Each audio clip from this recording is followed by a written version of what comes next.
everyone, Jason here with another coaster cutout video. Today's video is going to be a little bit different. Most of the coaster cutouts you see are available directly from the parks. However, there are a few models that are available directly from CoasterDynamix.com. Dueling Dragons behind me is one of those, and this is another one. This is the generic B&M Hyper model. Now several parks have the front end trains that have just the front car for the B&M Hyper. However, this is the full train, and I don't believe that any parks are currently selling the full train model here. The nice thing with this is that with a little bit of paint and some decals, this can become really whatever B&M Hyper or Giga coaster you want. In this case, it's going to become Fury325. Now with previous coaster cutouts, I've actually broken it up into two parts. First, where I do the complete assembly. Second, where I do painting. One of the things I figured out over time, and I've even mentioned this in other videos, is that some of the elements are actually easier to paint if you paint them before you assemble it. And so this video is going to be just one video, start to finish, assembling and painting, and we're going to be breaking it up a little bit different. We'll begin by assembling components of the train, but we won't be attaching things that will make it hard to paint. Then we'll take a break to paint everything, and then at the end we'll put it all together. And this should make assembly quite a bit easier. Now, as I mentioned, this is a generic model. Now Fury325 is available from Carowinds, but only as the front car. And so what I want to do here is I want to take this generic kit and convert it into the full train for Fury325. The first step to get started is to pop off one of these sides and to pull out all of the pieces. Now within the box, we have the stack of wood sheets that are in cellophane wrap, and then we have 3 sets of instructions. One for the track, one for the lead car, and then one for each of the secondary cars. So we're going to begin with the track. And if I had to guess, I would say that the track for this coaster is probably going to be the same as Dueling Dragons behind me, but flipped upside down with different supports on it. Because Dueling Dragons has kind of the arch up, and this one kind of arches down. It looks like it's about the same angle, so like I said, I think this is the same track just flipped upside down, which would make sense. That way they don't have to design 2 different track components.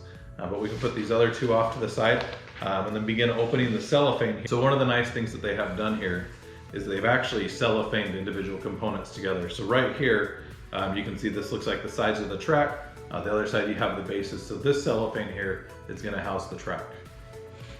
So now that we have this open, we can just kind of go through here and carefully pop out each of the wooden pieces for the track. Most of them will pop out pretty easily. They recommend if it's a little bit difficult to use like a mini screwdriver to help push it through. I haven't really had to do that. You saw those 2 pieces popped out pretty easily there. If I go through here, like I said, most of these will just pop right on out. So I'm going to pop everything out really quick and we'll proceed to that point.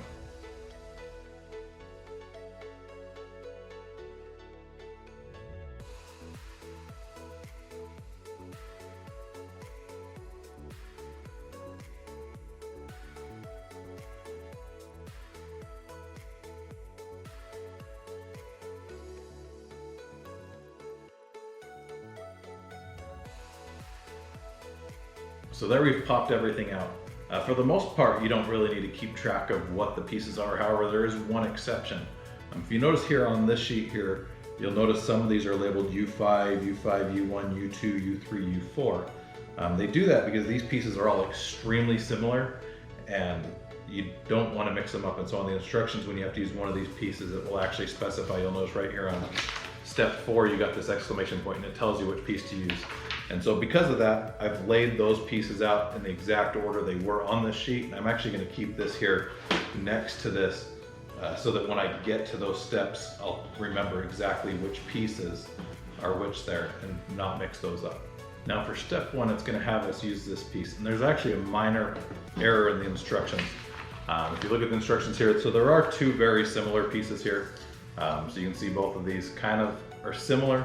But there are a couple differences that help you tell them apart. The biggest difference here is that these large cuts here are on the same end as this extrusion. So if you look on this other piece, you have those same cuts, but this is kind of more towards the middle. This is at the end. So this is the piece you want. However, in the instructions, it shows that there's a hole up here in the middle as well. That hole is nowhere to be seen on either of these 2 pieces. However, there's no other piece that this could be. To make the side of the track, you have these 2, and then these 2. And so these are really the only pieces that could be. So with step 1, we're going to take this piece and we're going to lay it flat on the table. And then we're going to take 4 of these pieces here with the 3 holes in them and just kind of put them down here at the bottom and press them down into place. By using the small tiles on the top and bottom of the track, it allows for a small bend between each of the tiles, which helps create the curvature in the track. So there's step 1 completed. So for step 2, we're going to start with 4 of these tiles here that don't have the holes. Like I said, we use the ones with the holes on the bottom, or what will be the top of the track. Now we'll use the ones without the holes on the other side of the track and line it up as well. Now step 2 is also going to have us take this piece with the 2 indentations at the end. And you see these larger cutouts here, this is going to slide through that. So the indentation allows it to slide through and have the tabs sticking out. So that's not held in place tightly yet. That will be held in place tightly once we put the other side on. But that's going to go just like that. Now step 3 is going to have us put the other side on. And so first we'll line up those two, or that loose piece there, and get that kind of slid into place where it should be. And then we can just simply go along the top and the bottom and lock in each of these tabs to complete this structure.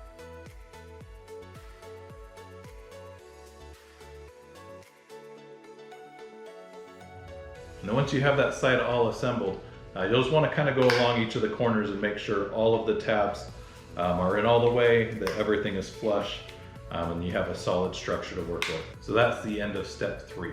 Now step 4 has us using some of these pieces that need to be differentiated. The first piece is on this end, far away from the extrusion here. We're going to be using U5. So this piece was U5 from the sheet. We can simply come down here, and this is going to be filling in the hole there at the end. We'll line that up and press it into place. Now on this side, the taller side, we're going to be using U2. So U2 is going to be this piece right here. We'll come over on this side and press that into place. And then the other side is going to be using U1.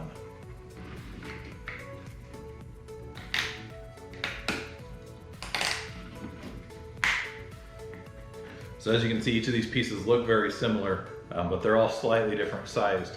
But it helps create that solid structure there for the spine of the track. Now step 5 is going to have us installing the cross ties on the top of the track.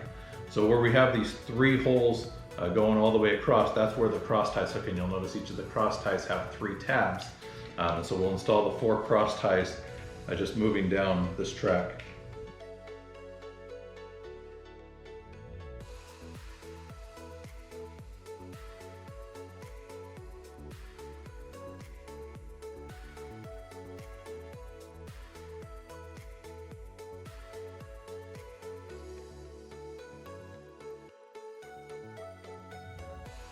So that's what the spine is going to look like with the 4 cross ties attached.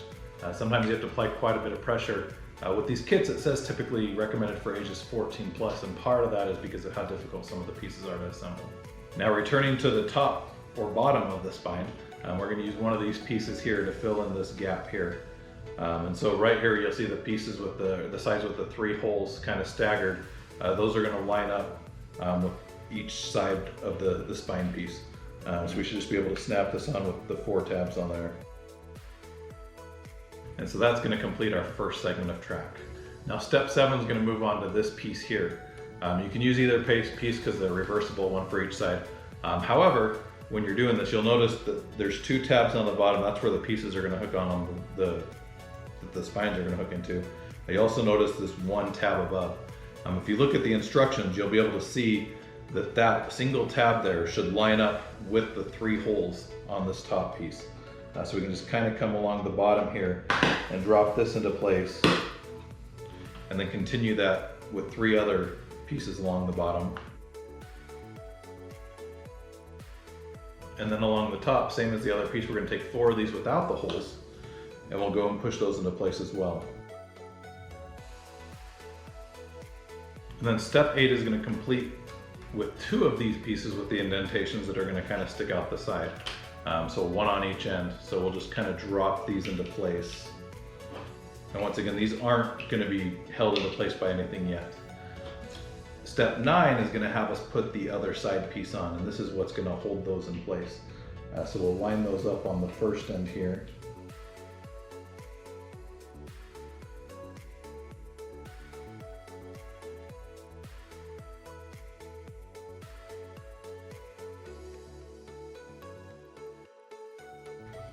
And then same with the first spine, you kind of want to go around each of the edges here and make sure everything's pressed in tightly, make sure that all of the edges are flush, nothing's loose. You just want to have that perfect box structure of the B&M track.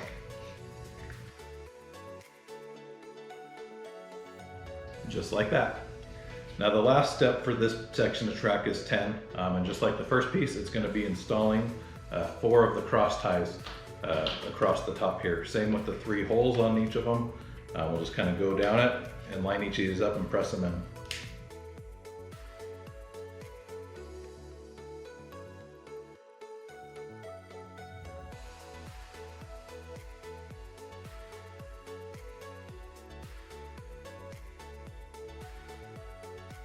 And that's going to complete the second section of track, so we can put that off to the side as well. And the third segment is going to basically be the same. And so this one I'm going to kind of go through a little bit quicker. So once again, we'll put the pieces with the 3 holes along this edge, the pieces without the holes along this edge, and then we'll get to that point.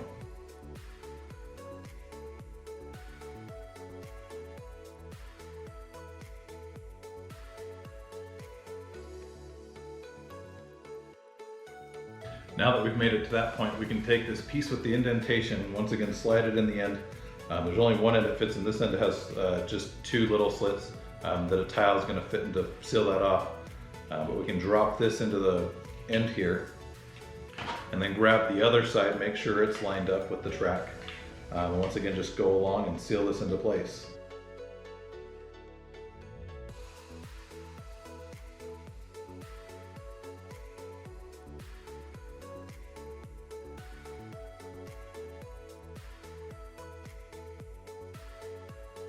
And then once again, we'll go along the edges, make sure everything's tight, make sure everything's flush together. Now, same as the first piece, we got to seal up the ends here using these specific pieces. First, we'll be using U5, and this is going to be the other end cap. So this is going to be the other end of the track.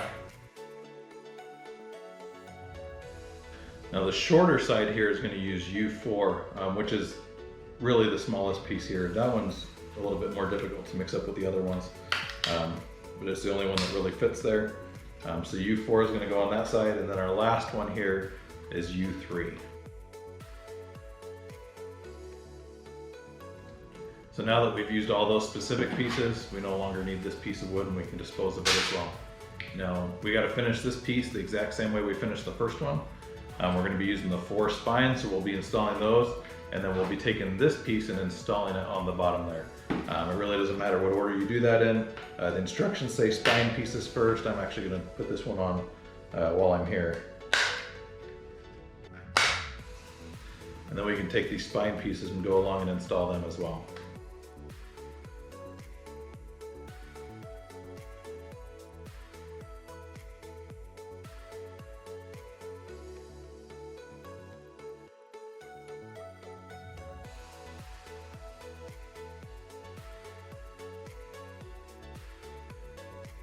So there's the final piece completed as well. So now that these are done, we'll want to start assembling these pieces together. So this is going to be the front of the track here, and this is the middle section. When you put these together, you want to make sure that your cross ties are spaced out. If we were to flip this one around, you could attach it that way, but you'll notice 2 cross ties are together there, and at the other end you'd have 2 that are separated quite a ways. So we want to flip this around so that the cross ties are even.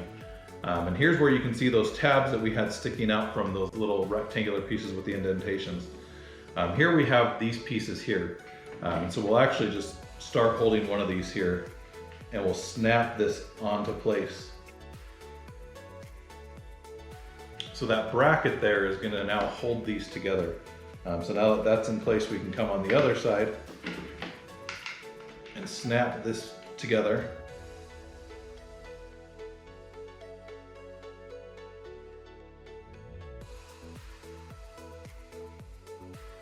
And then we'll repeat that step on the other side with another one of these brackets.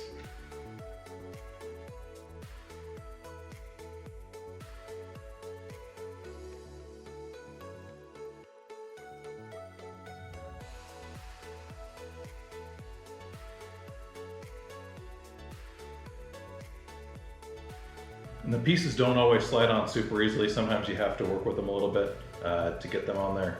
but there you can kind of see the two pieces of track attached to each other. Now we're going to grab the third piece and attach it as well.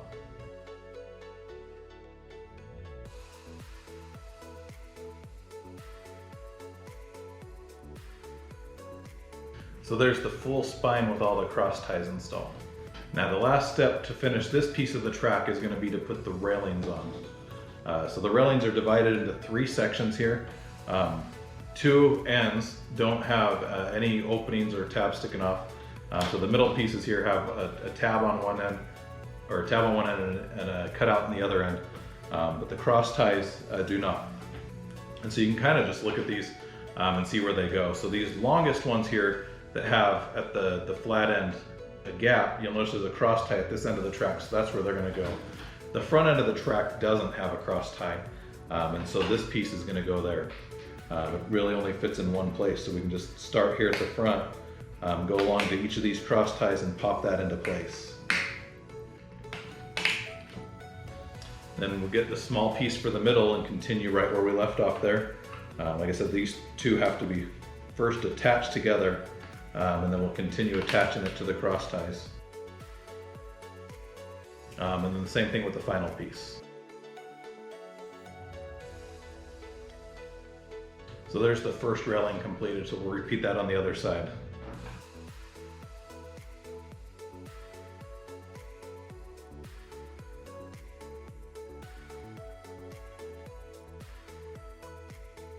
And so that's going to complete our track. Now it's time to do the supports. Now the supports are going to be pretty simple. So you have the 2 round base plates, you have 2 tall pieces and 2 small ones. Because the back of the track is higher, you're going to use the 2 tall ones at one end and the 2 small ones at the other end. So we'll start by just dropping this tall one down into place in the round base plate. Doesn't matter which way you do it, but then you'll want to take the other tall one and drop that down through the groove and then lock it into place. Same thing with the smaller one that's going to go at the front. So now that we have the supports, you'll notice on the bottom of this, there's that same 4 square or diamond pattern there.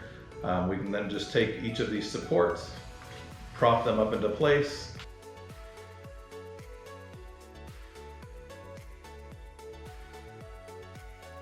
And then the same thing on the front.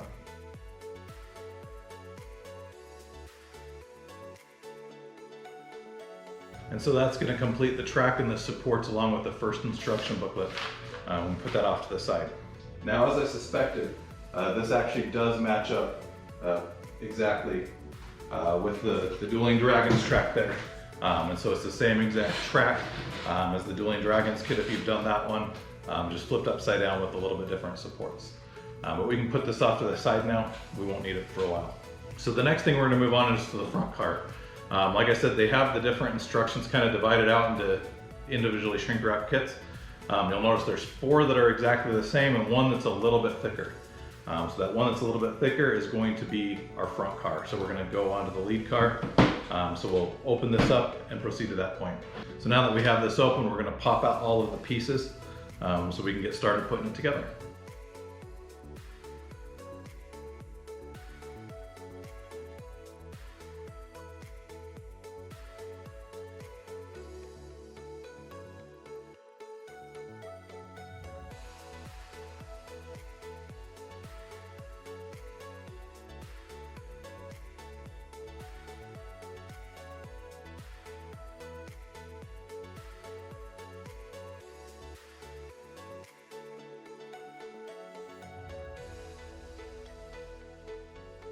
So now that we have all the pieces punched out for the lead car, we can begin assembly.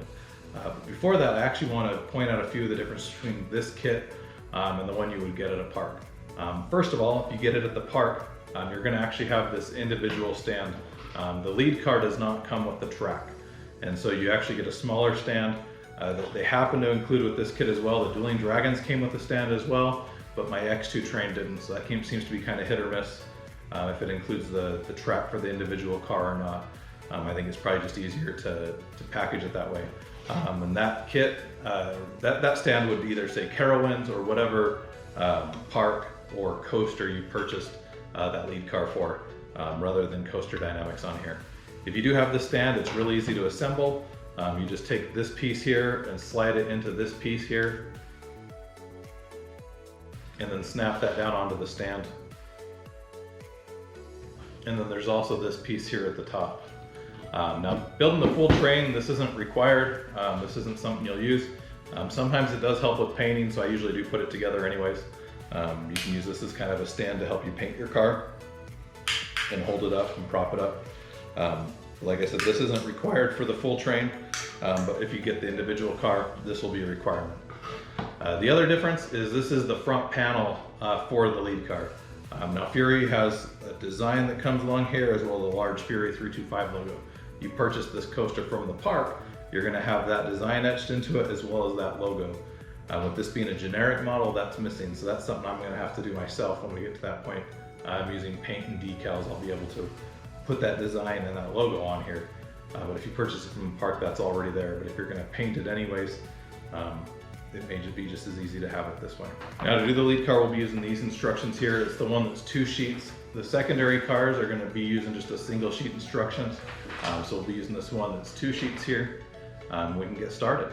So the first thing it's going to actually have us do is to do 4 wheel bogies here. So we'll put this off to the side here. So each wheel bogie is going to be a complex step. So we're going to use this bracket here to kind of hold it all together. And then we kind of have to layer pieces to create the wheel structure here. So the first piece we're going to slide on here at the top is going to be this piece here with the large gap in the middle and the 2 holes. And so this is actually going to slide right over the top here. Like I said, it doesn't hold on tight, it just kind of slides over. You're going to stack these in place until the back piece is actually going to snap on right there. Behind that, we're going to take one of these large sets of wheels. These are going to be your road wheels. We'll slide that into place over or behind that first piece we put on. And then in the back, we'll be using one of these pieces that has the smaller hole in the middle. And that's going to go right over the tab and hold it all into place. And that's going to complete our top wheel. Now for the bottom, we're going to kind of do the same thing, but with these pieces. So we'll start with this one with the larger gap. You'll notice there's also some with a small hole in the middle.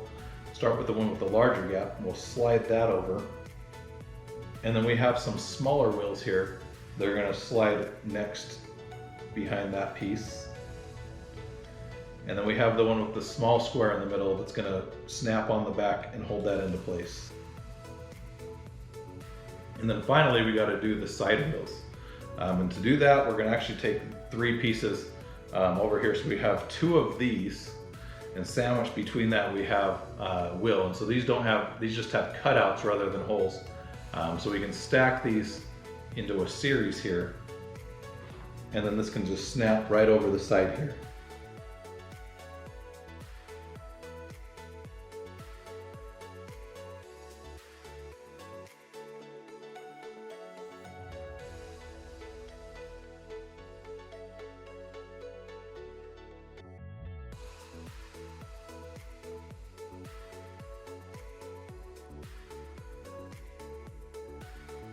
And so that's going to complete our 4 wheel assemblies, so we'll put those off to the side for now. We won't go back to those until we're ready to start painting. So step 2 is going to have us start building the undercarriage of the lead car. The first piece we need here is this one that says top on it. So this is actually going to be the top piece, very nicely labeled for us. And then we'll need these 2 pieces here. There's a very similar piece that also has a cutout there. That's not the one we want. This is going to be for the front of the train. That's going to be the back where the car behind is going to attach in. So we're actually going to use this piece here, and this piece is just going to simply snap on to the edge of this. Once again, you want to keep that top piece on top. Now on the bottom, we're going to have this piece here. It's basically the same shape as that piece on top, however with some cutouts here, and then 2 hole cutouts there. And so this piece is going to snap on the bottom. And then we'll also carefully install the other side so we don't collapse this whole thing.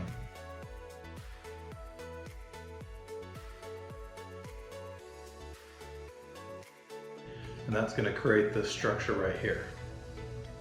Now step 3 is going to utilize 3 pieces. We're going to use this rectangle here with the circle, and that circle is going to be on the front of the train. And then we're going to use these 2 kind of rectangular pieces but with the slight angles there. For these, we're going to come on the side here down on the bottom, and we're going to attach this to each side. So these 4 holes on the side are going to attach to the 4 tabs on this piece. I'll just kind of rock this back and forth and push that into place. Same thing on the other side. Once we put the piece on the other side, we should be able to squeeze it to hopefully lock these in completely. Kind of like that. This piece with the circle is then going to snap on the front, creating kind of a little front bumper there on the front of the train. Now step 4 is going to have us using this rectangular piece with the 2 squares, and this is going to just cover up the top. Step 5 is going to have us using this triangular shape here, and this is actually going to sit flush above this. You'll see that there's 2 tabs on the back, there's also 2 holes in there, and so this is going to slide into there, just like that. The next piece is going to be this piece right here. And the next step is going to be using this piece right here, and this piece right here. And so this small wedge is going to be sitting on top, so that's going to have to be pressed in. But basically we'll want to line this up here so that the 2 holes down there in the gap show through. And then this piece will just simply slide in and lock it into place. I'll actually probably slide this and attach these 2 together. It's a really tight fit in there. So we'll just kind of wedge it down in there. Once we have those locked in together like that, now we can snap this piece on the front.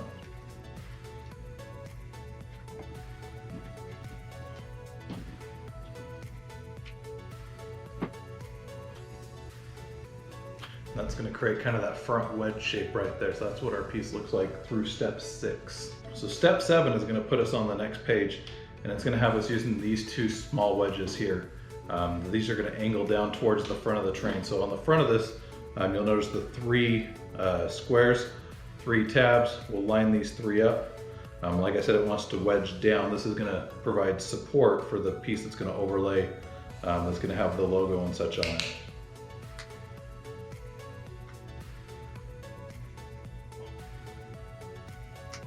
And there are our completed wedges.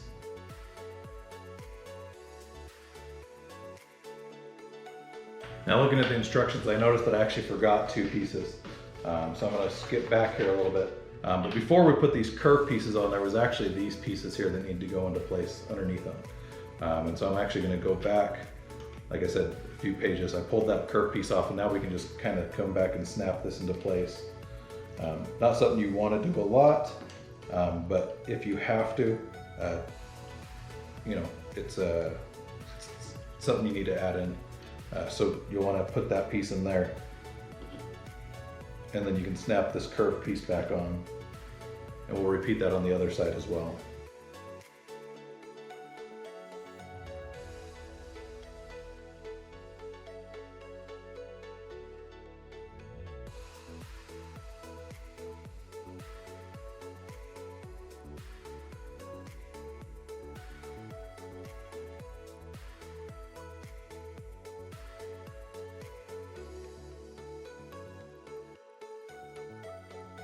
Step 9 is going to be using these pieces here with the curved edge. These are going to hook on the side with the front here, so we'll just kind of snap one of these on each side with the curve kind of going towards the front of the train. So we'll snap that one on, then do the one on the other side as well. Now the back of this is going to have this piece here, and we're going to put this so that the tabs here are facing down. So we want the wood on the top to be flush. And so because the cutouts are low, we'll put that like that and attach it on both sides. So what that's going to do is it's going to create kind of a flush edge there, so that when we put the front piece on here, that's going to be fully supported. And this is actually going to be the next piece we're going to install. And so there's 3 cutouts on each end, 3 tabs, 3 tabs. We can come on here and we can just snap this down into place.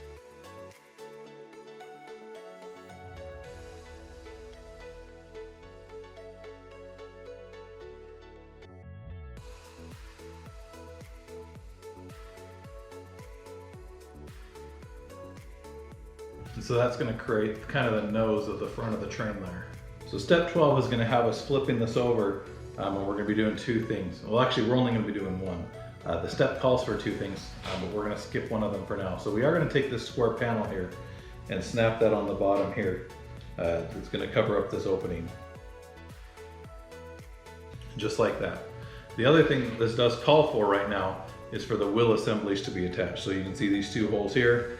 And so if you're assembling this train, not painting it, you can put the wheel assemblies on right there.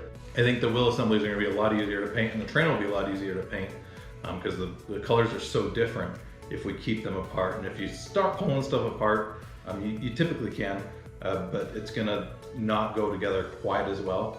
So I'm gonna leave the wheels off for right now.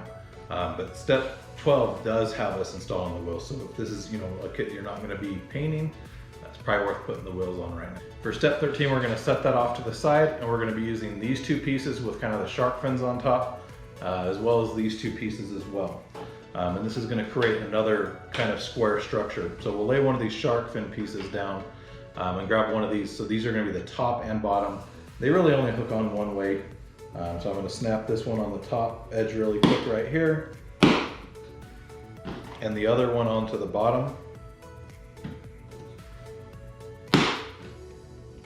And then we're gonna take the other side and put it on as well.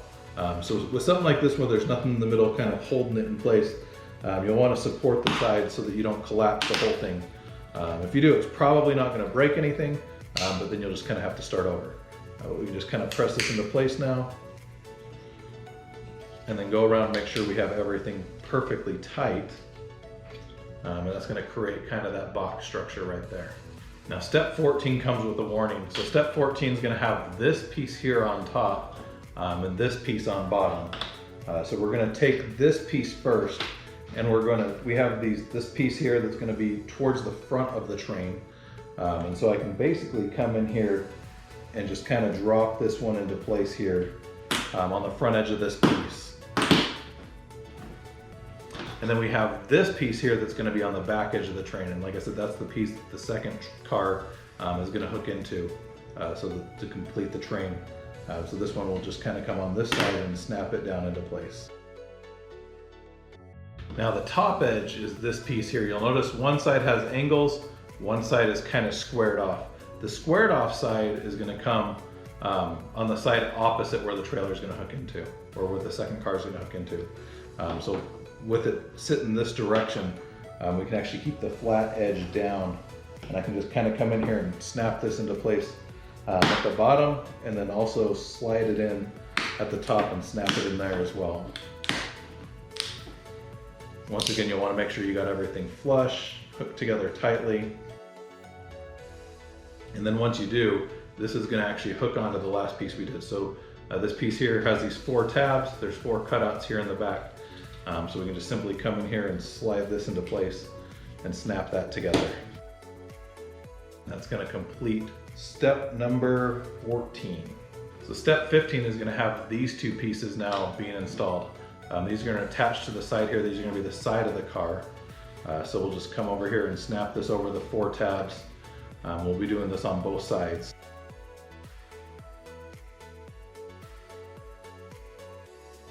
And it's going to look like that. And then step 16 is going to have us covering that up. So we have this flat panel here with just the cutouts on the side, no other holes. So this piece is going to lay across kind of at an angle here and attach to the 2 tabs on each side.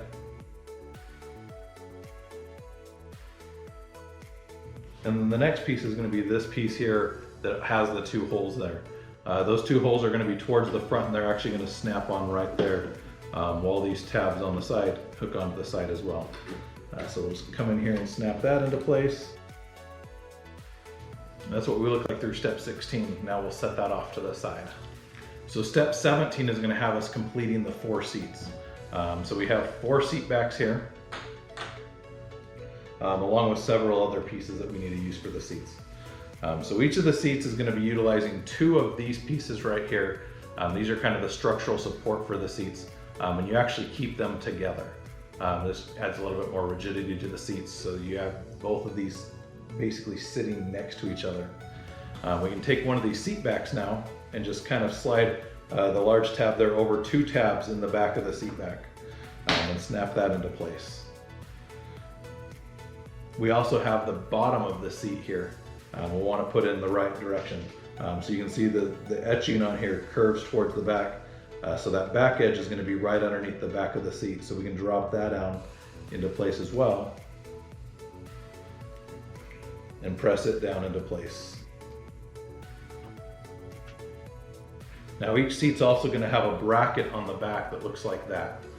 So you'll see the two holes in the back of the seat. We can slide this into place and press it through there.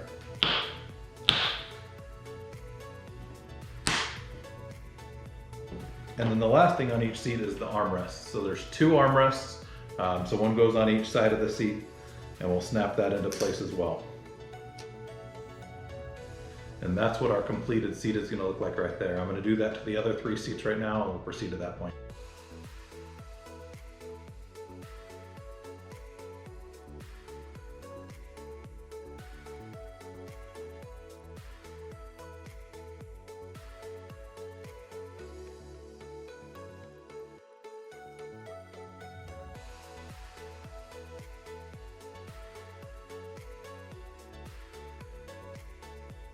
So now we have all four seats completed, which is actually going to lead us to our next step we're going to skip for now, which is step 18. If you're not going to paint this, this is where you'll actually attach each of the seats. So right here on the top, you'll see each of these cutouts. You can put a seat there, there, there, and there. Typically, if you're just putting the model together, that's what you'll do. However, for this, I'm going to put the seats off to the side. I'm going to paint them separately, and also paint this separately because I think it'll be a lot easier to paint this the one color, paint the seat a different color, and then snap them on without having to mask anything off and getting any tight fits. So this will really make painting a little bit easier. So I'm just going to put the four seats off to the side here with the wheels. So step 19 is going to have us start doing the lap bar restraints. First we need this piece right here. So you'll notice this piece has flat corners here, angled at the top, and these little cutouts. We also need these little rounded pieces here. This is what the restraint's going to hook into. So we want to go along the bottom here, and there's four of these little plastic round semicircle brackets that we'll just kind of go along the bottom here and snap each of them into place. And then once we have that done, we can snap this on the front of the train. It's going to look something like that. Step 20 has us assembling the rest of the restraint. So each restraint is going to be one of these pieces along with one of these pieces. So we can basically slide the top lap bar into the bar here for each of these four. And then once again, if you're going to be assembling this coaster without painting it, you'll simply slide these into place. One right there, one right there, one right there, one right there. I'm going to paint these pieces separately as well. And so for the lap bars here, I'm going to set them off to the side as I put them together.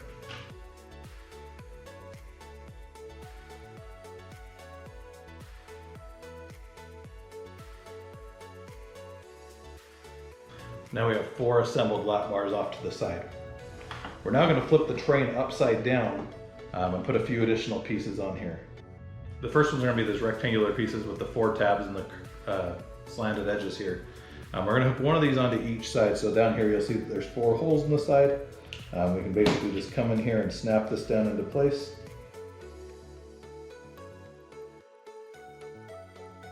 And then we'll repeat that on the other side.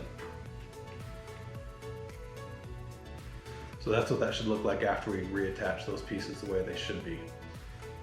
Now the last piece that we're going to have to install on this train before we put it together is going to be this piece right here. So if we have the train upside down, this is going to go on the front here. And it looks like the little hole is actually going to be on the bottom of the train. So when you flip the train upways, it'll be just like that. And we can just kind of put this down into place. And that will now allow us to attach the front piece here to here. So basically we have these two tabs here on the front. We can come in here and we can just snap it together. And that's what your lead car looks like without the seats, without the restraints, and without the wheels. So this is done being assembled for now. Now we can move on to one of the secondary cars. Now, as I mentioned before, these are all individually wrapped. So I have four of these secondary cars, and we have this sheet of instructions here that's just a single sheet.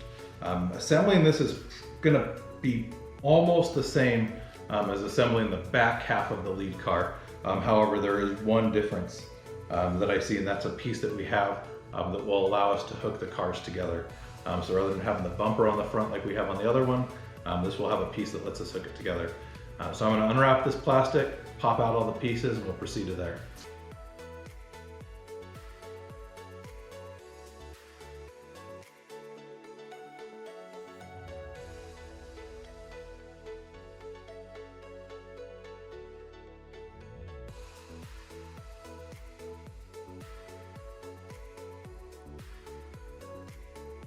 So now that we have all the pieces popped out for the second car, we can start putting this together.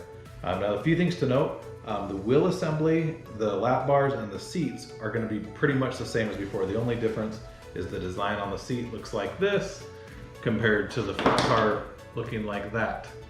And so because of that, I'm not going to assemble those on camera. I just want to keep this video as short as possible. It's going to be a really long video anyways. So I'm going to assemble the seats, the lap bars, and the wheels off camera. And this video will mostly just focus on the things that are different between the cars. So we can start with step 2 here, putting the second car together.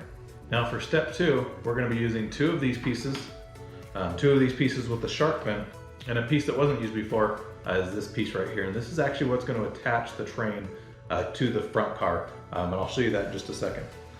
So these shark fin pieces here have 2 extra cutouts that they didn't have before. And that's where this piece is actually going to hook in. So we're going to drop that down into place right here. Then these top and bottom pieces, we'll drop them in as well. Like I said, these only hook in one place. And so we'll snap these down into place. And then we'll hook on the other side as well. And that's going to create the center core of our train. Like I said, this piece wasn't on the other train.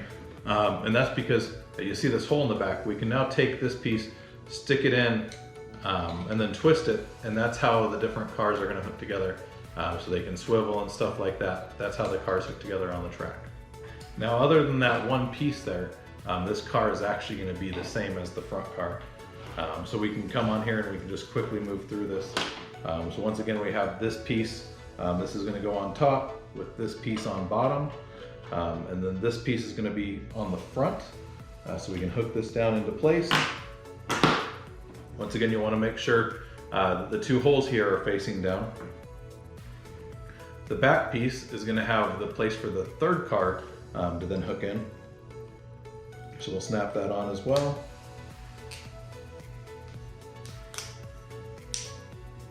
And then the top piece. And once again, like I said, it's going to create that piece like we had before. Now this is going to hook on to this piece just like we did before. So this is going to snap on the back. We have these 4 tabs. The piece before had the 4 slots. Slide that into place. Now on the sides, we have these pieces once again that are going to hook into place. This takes us to step 4. So we'll snap one of these on each side.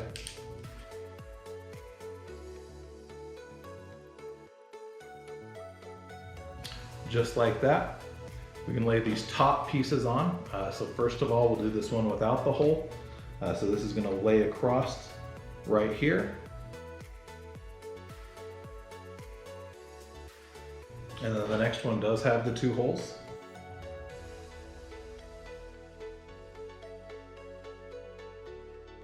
This is where you would install the seats if you were doing those. Like I said, same with the front car. I'm going to do those later. I'm going to paint them separately and install them. So right now we're going to leave those off.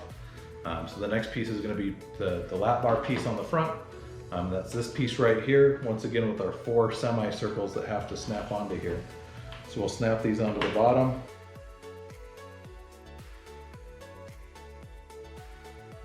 And then we'll snap this on the front.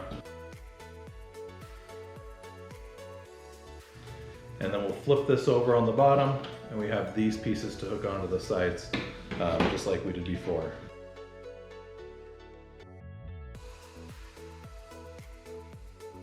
And so that's going to complete the chassis for the second car. This is going to be repeated for the other cars as well. Like I said, I'm going to do the seats and the restraints and the wheels off camera because they're going to be the same as the first train. So if you need help with those, once again, rewind. Let's get back to that portion of the video, but this will get you to this point. I'm also going to assemble the rest of these cars off camera. the rest of the trains, the other 3 trains, will be assembled the same that this one was. And so you can just rewatch this if you need help. But we'll get this all assembled, ready, and then we'll come back and start painting. So now that we've completed assembling all of the components, it's time to start painting. Now I recognize that by doing Fury325, I'm gonna have a lot of turquoise B&M track in my collection. But this is the coaster I wanted to do. And so for the turquoise, I'm actually gonna be using the same turquoise I used before. This is Bimini Blue from Apple Barrel. The paints I use, you can buy them at Hobby Lobby or Walmart, usually about $1 or $2 per bottle, pretty cheap. And so I'm going to start with the turquoise. When I paint the track, I like to start at the top and work my way down, and that way, if anything drips, I'm going to be painting over it anyways. So like I said, I'm going to start here at the top with the turquoise. Now Fury does have some lime here on the undercarriage as well as on the sides of these supports. Before we get down to the white supports, that'll make it look a little bit different than Dueling Dragons, but it is going to be very similar to Dueling Dragons color. So when you paint one of these models, it's typically best to start with the burnt edge pieces. And the reason for that is it's probably going to require 2 coats of paint, if not more. And so by starting with the edges, you can kind of get back to that sooner. And so I'm going to start with the burnt edges here and just kind of go around and paint turquoise on. And then once I get the edges, I'm going to do the rest of it as well. I'm going to paint it on. I'm using a pretty big brush here as well, just because there's no reason not to. There's not a lot of detail here. It's just going to be a solid color. And so by using a bigger brush, hopefully we can layer it on a little bit quicker. So I'm going to hurry up and just paint all the turquoise here, and then we'll get to that point.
So there you can see one completed coat of turquoise paint on here. A few things you want to make sure of when you're doing this. Make sure that the paint doesn't pool or bubble on it. You don't want any of that. It's better to get the paint on thin because in the end it's going to look pretty dingy after the first coat of paint, especially around the burn edges and stuff. It's going to require a couple coats of paint to really get good coverage and have it just be the vibrant color you want it to be. You can see there's areas on here probably that look pretty good, and there's other areas where the original wood color is showing through. And so because of that, you want to go over the whole thing and then kind of go over the whole thing again. But one of the nice things is this paint actually dries relatively quickly, at least to the touch, to the point that you can do additional coats. And so once you get done with that first coat, you can almost just jump right in and put a second coat of paint on it. And like I said, just keep watching for places that the paint may be pooling. And it may not happen immediately. So as I look at this, there's areas that the paint is just kind of dripping in because there was probably a little bit too much in the area. But as you look at it, you can look for those areas and kind of brush those away so you don't have any bubbles in it. But like I said, it dries pretty quickly. And so now I'm going to just jump right back in and continue painting another coat over the top of this, especially around, like I said, the burnt edges where the wood was darker. We definitely need a little bit more paint there to help cover that up and have everything be the same color of turquoise.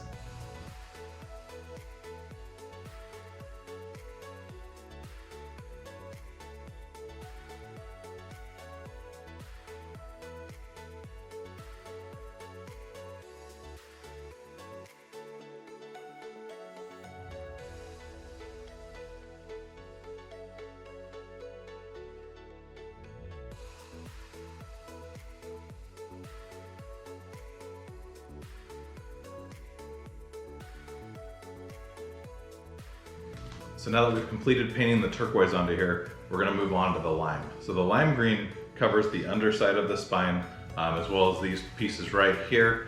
And it also curves up a little bit just on each of the edges, so you should be able to see a little bit of lime here.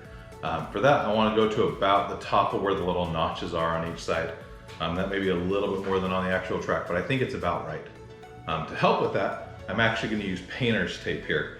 I'm gonna get little pieces of painter's tape and kind of go along and tape right above those little notches and kind of curve it. It's going to be hard to get it exactly right, but I think that's going to be the best way to ensure a straight line, even with the curvature as we go along. So I'm going to hurry up and tape this off with painter's tape. We'll get some lime paint and we'll get started painting this.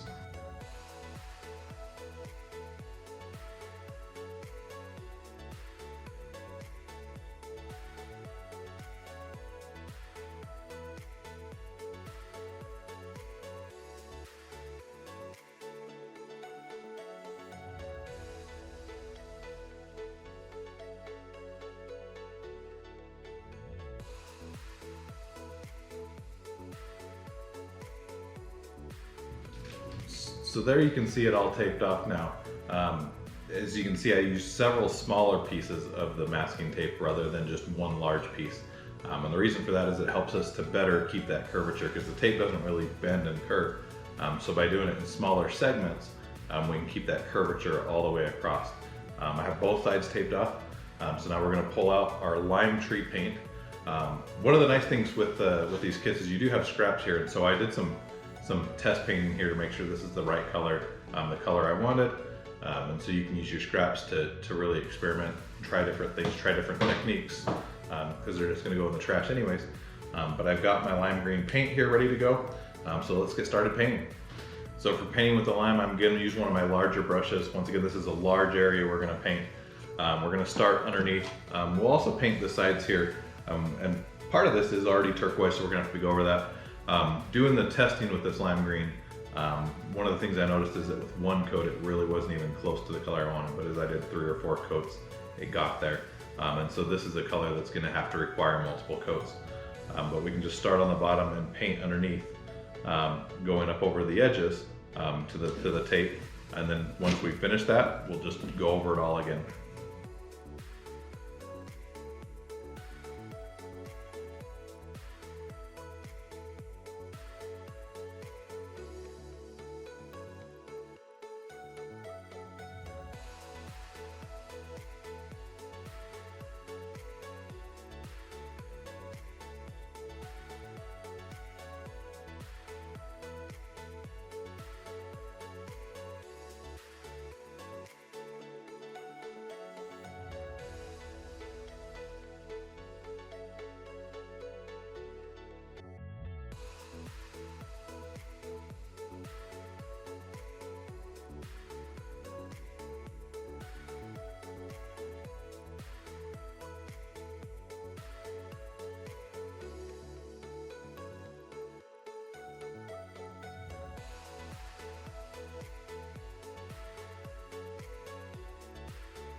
So there you can see we've gotten pretty good coverage of the lime.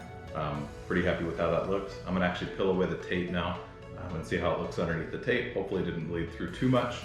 We'll probably have to do a little bit of touch up around it, but we're gonna do the white first. So I'm gonna, like I said, peel away the tape here, see how the lime looks, and then we'll move on to painting the white for the base.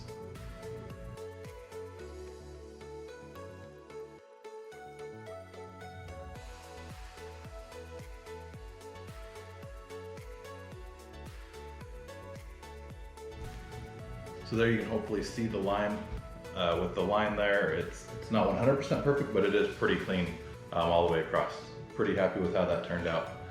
So that completes the turquoise and lime, except for, like I said, we're gonna do a little bit of touch up later. But now we'll move on to painting the bases white. Now, same with the previous colors. I'm gonna use my biggest brush because there's a lot of just large areas to cover with white here. So we'll just hurry up and go over this and paint the supports white.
So now that I've finished painting the supports white, I've actually decided I want to change the bottom base to gray to kind of mimic the concrete footers that you see on the coaster.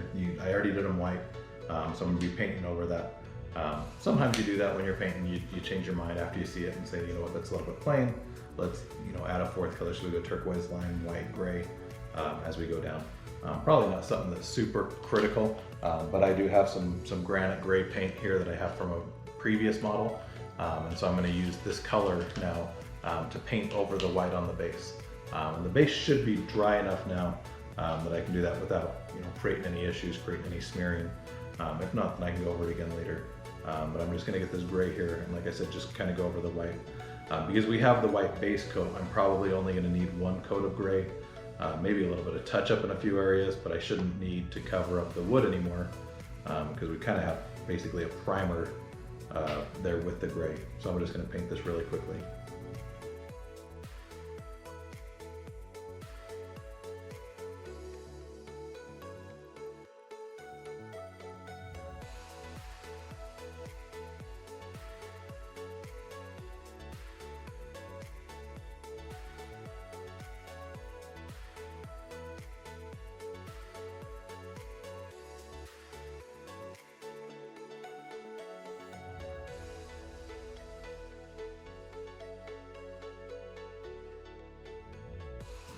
So now that we've completed the gray base there, you can see it gives it a lot more texture, just a lot more style to the coaster.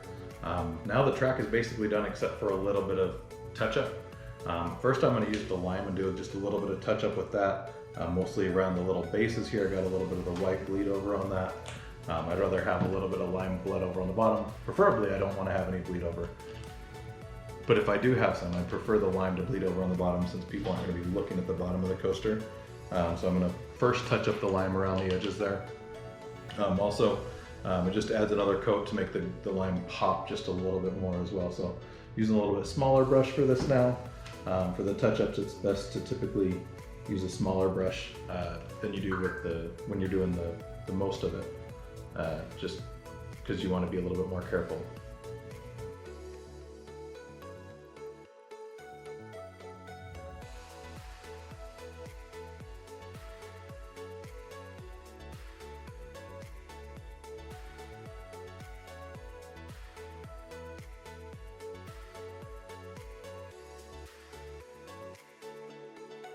So now that I've touched up the lime, the next thing I want to touch up is just a little bit of the turquoise. Just in a couple places we got a little bit of white paint here on the top, and then also just a little bit where the painter's tape bled through. There's really not a ton. I'm using the smallest brush actually for this, just to kind of go over it and touch it up. I'm also very low on the B&M blue paint.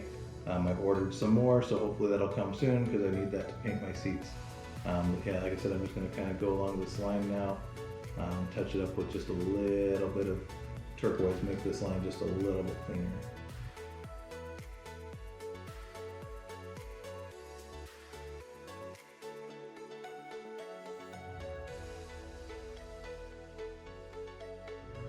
So that completes the track. Overall, really happy with how it looks. I think this is going to be a great stand for the rest of the coaster model once we get the train all painted, and then add some lights to the end as well. But really nice looking stand here. So we'll put this off to the side and move on to the train. Now before I start painting this, I'm actually going to do a little bit of sanding on the front just to kind of round the edges. This is a coaster, and really on any of these coaster cutouts you can do this all over the model. There's a lot of curved edges. I'm not going to do that everywhere. I'm not going to do it on like all the seats and handlebars and all that. But just the front, I want to sculpt it just a little bit to give it just a little bit more shape before we paint it. So I have this little hand sander here. I can just take it and kind of start in the corners here.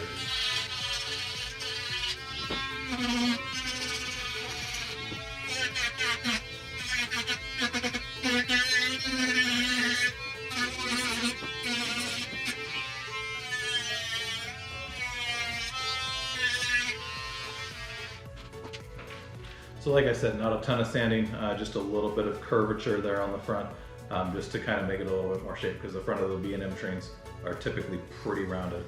You're not going to get the exact shaping you want on a wood model, but we're going to get as close as we can.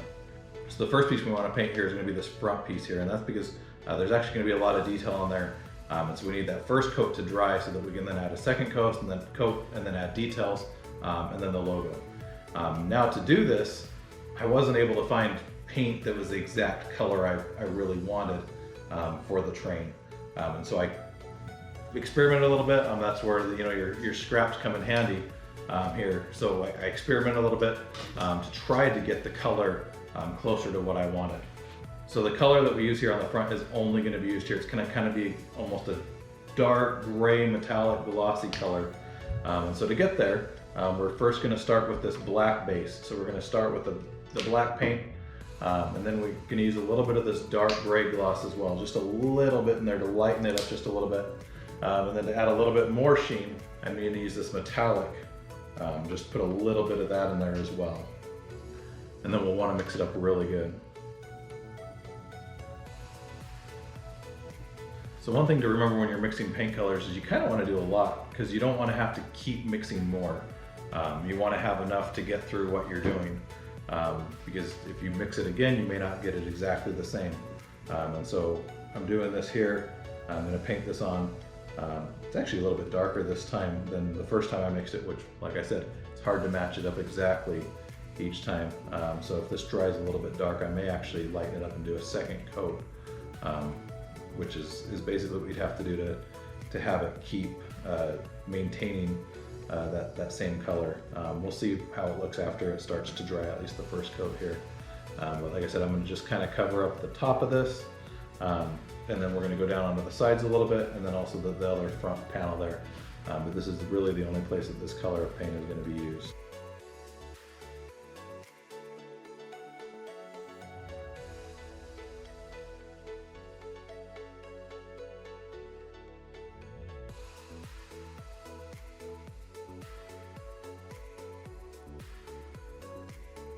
So now that I have the first coat, I'm thinking it's probably a little bit too dark.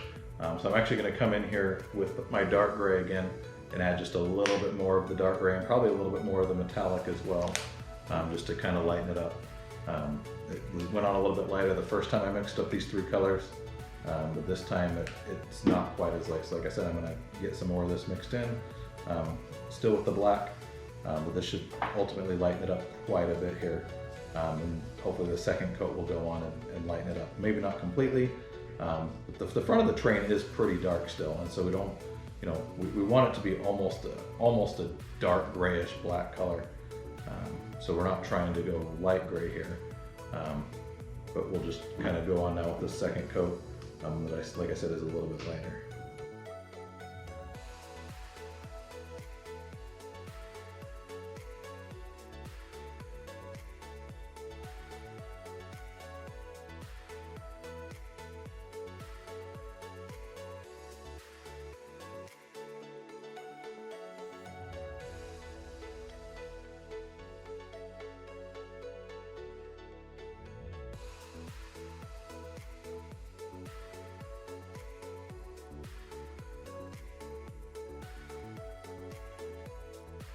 And now that we've gone over it with that larger brush to get most of the surface area, we're going to come in here with a smaller brush now and just kind of do some of the finer details, the finer gaps in here, just to make sure we get the paint everywhere we need it to be.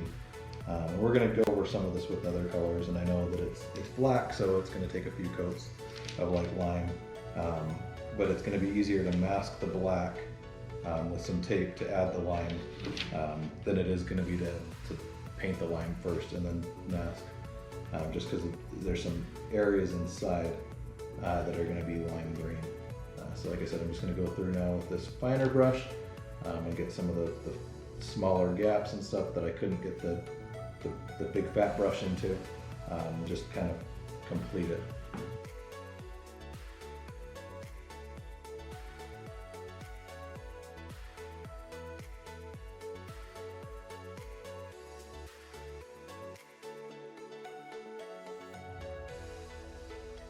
So like I said, there's kind of the front end there.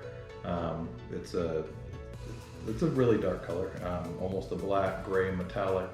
Like I said, all three of those mixed together. But really, overall, it's a really nice looking base coat. So I painted most of the front end there. The gaps you can see, even with a little bit of black paint there, that's going to be lime green in there. So once this dries off completely, I'll actually mask the bottom and top with paint, and then just get a brush in there and brush that really good, get really good coverage in there with lime. Probably 4 or 5 coats to cover that up, but that way we can have the lime looking really good in there. I'm also going to paint off the line, or tape off the lines on the front here, and paint those lime green as well. And then I have vinyl decals for the design, and then a decal that I've created with the Fury325 logo to kind of finish the front. But before I can apply any of that, I need all of this paint to dry. So we're going to let this dry, and then we'll pick right back up. So now that that's dry, it's time to paint some of the green. And to do that, we're actually going to be going back to our painter's tape and marking off the different lines that we're going to be doing. So on the front of the train, there's actually a V already painted here. This is on the generic B&M. It has the same V as the actual Fury model. So that's the only marking that's actually on this one. So I'm going to line this up with that. If you were to get the Fury train, it would have the other designs as well. We're going to have to add those after, but first we're going to mask off this green line, and then we can paint that.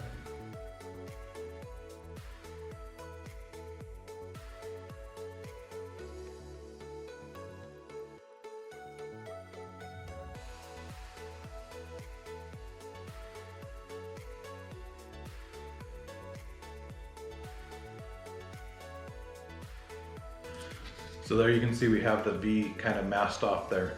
Now because we're going to be painting over the black, it's probably going to take quite a few coats of paint. By quite a few, I mean probably 3 or 4. But we'll see. We'll just keep going until it looks good. I'm going to get a brush here that'll kind of cover that with one stroke. Just get a little bit of the lime paint here, and we'll just start at the bottom and paint up.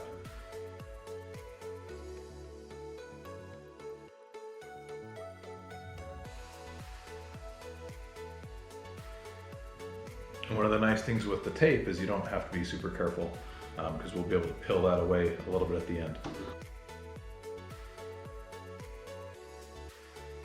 Now in addition to that, the wood pieces in there are also going to be painted green. And so to do that, while this dries a little bit the first coat, I'm going to get some more of this tape here, and I'm going to tape that off as well, so that we can just paint inside of there.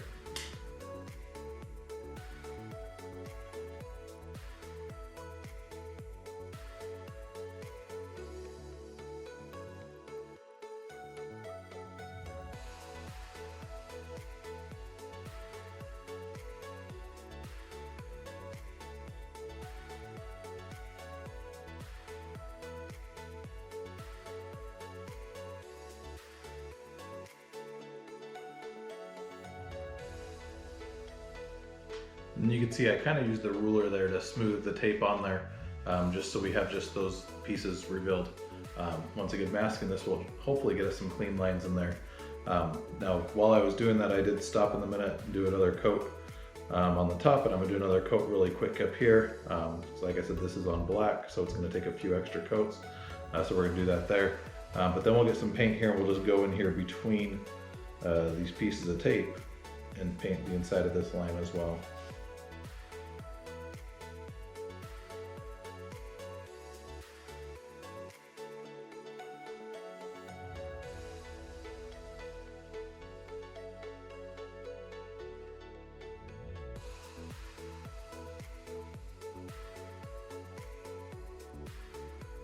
So I think we have enough here on the top now. We can peel this away and kind of see how it turned out.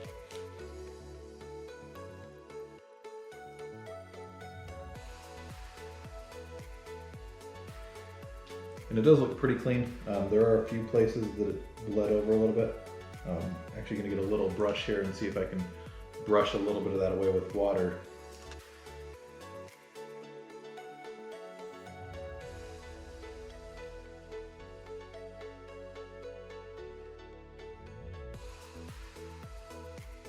We're also going to take this brush and just kind of touch up the middle of the line just a little bit. It's just a little bit darker. And then on the front of the train, I'm going to do another coat again inside really quick as well. There's a pretty good coverage, but a few areas where the black spilled over onto the wood that it's still showing through. So just a little bit more paint on here. We should be able to make that lime really stand out. And then we can peel this tape away as well.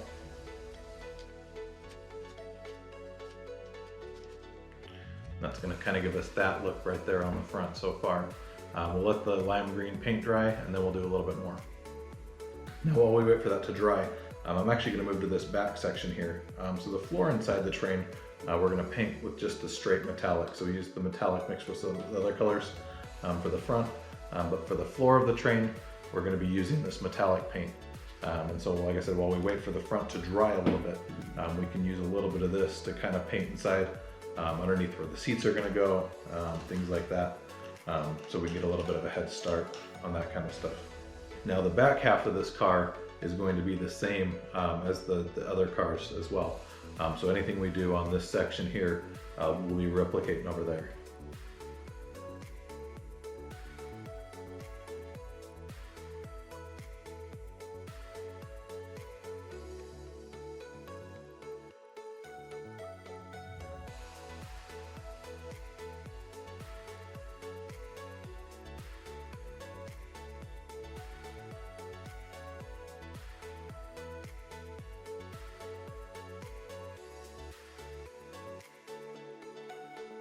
So there you can see we finished the floor in silver. You can also see I didn't get super close around like where the seats are going to go, because ultimately the seats are going to be covering that up. You also don't want to get paint in the holes if you can avoid it. And so by getting close to that, in the end when we attach these seats there, that's going to be covered up. It looks like I actually want to get a little bit closer to the holes. But you don't, like I said, you don't want to really get it in the holes. So we'll just kind of go around this a little bit more really quick. If you get the paint in the holes, then it makes the seats a little bit harder to push in. Same thing with the restraints. So I did around the restraints. But once again, you don't really want to get stuff inside of it. So that's kind of what that's going to look like right there. Also got a little bit of silver paint where I didn't want it. Up here on the bottom of the front, so I'm going to get a little bit more of this black mixture that I've made and go over that again really quick, touch that up before this dries up.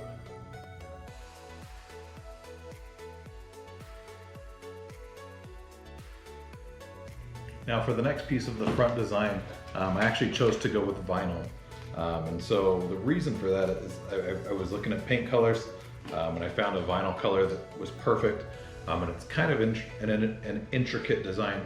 So you can see there I've created the design for the front of the Fury car and cut this out of my Cricut using just a silver vinyl. If you want to do the same thing, I have this as an SVG. You can find the link for that below.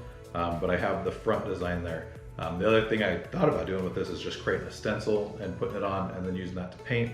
But I thought in the end that just having the straight vinyl would look just a little bit crisper. So I put this transfer tape on here now so that I can apply this to the car. And I think these gray back corners are going to be the best bet to get this lined up at the start. So I'll start with these corners at the top. To design this, I actually scanned in the wood piece from the kit and then drew the design on top of that. So let's get this lined up just perfectly here in the middle. And then we're going to press this down into place. I actually don't like where the corners are, so I'm going to try not to apply them quite yet. So I'll apply the rest of the vinyl. So there we have the completed vinyl applied to the front of this. Now the last little piece of detail to add to the front here is going to be the logo. For the logo, I actually have two separate decals that I've created on the computer and then printed out on label paper to make stickers. One that has the 325 underneath, and then one that has the Fury portion of the logo. Now with the sign, it's all kind of combined. However, on the train, it's two separate pieces with 325 centered underneath Fury. One thing I haven't really pointed out in this video, as I do this, I like to have reference photos. So here I have a tablet with different reference photos of the actual coaster from different angles and such so that I can kind of see what I'm working with. And so here you can see kind of most of the front design there is completed except for the logo. So as I mentioned, I've created the logo kind of with these little decals. So I just printed these on full sheets, labels on my printer, and then put a clear contact paper on top of it to give it a kind of a laminated fill, a glossy fill, so that it looks completed. And then I cut them out very small. These are a little bit difficult to peel off the backing when they're like this. So you gotta be kind of careful and work with them. And then I tend to use tweezers to help me apply it straight onto the coaster.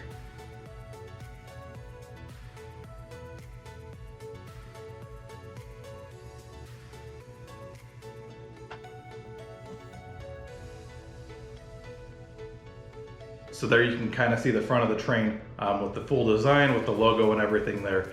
And I really like how it turned out. I think it looks really sharp. So now it's time to move on and complete the rest of the train. Now when you're doing this, you'll notice sometimes that there's elements of the coaster cutout that are a little bit different from the train. So here, on this piece right here, you notice here they have like this lime green cap. We don't have like an extra piece of wood attached there creating that kind of shape. So because of that, we'll paint the side of part of this silver to kind of match that, and the rest of it black. But then here we'll just paint like a lime triangle over it to kind of complete the design there as close as we can with the train. Sometimes the coaster cutouts are just a little bit differently designed. For the rest of it, the bottom we're going to paint just solid black, as well as this piece and the piece in here, just solid black. And so we'll probably start with the silver here on the side so we can let that dry, and then paint the lime triangle over it, and then we'll move on to the black. So the silver part is actually probably something I should have looked ahead to a little bit, mostly because we painted this top the same silver, and we could have painted this side at the same exact time, but since I didn't look ahead, I didn't. So we're just gonna paint it now.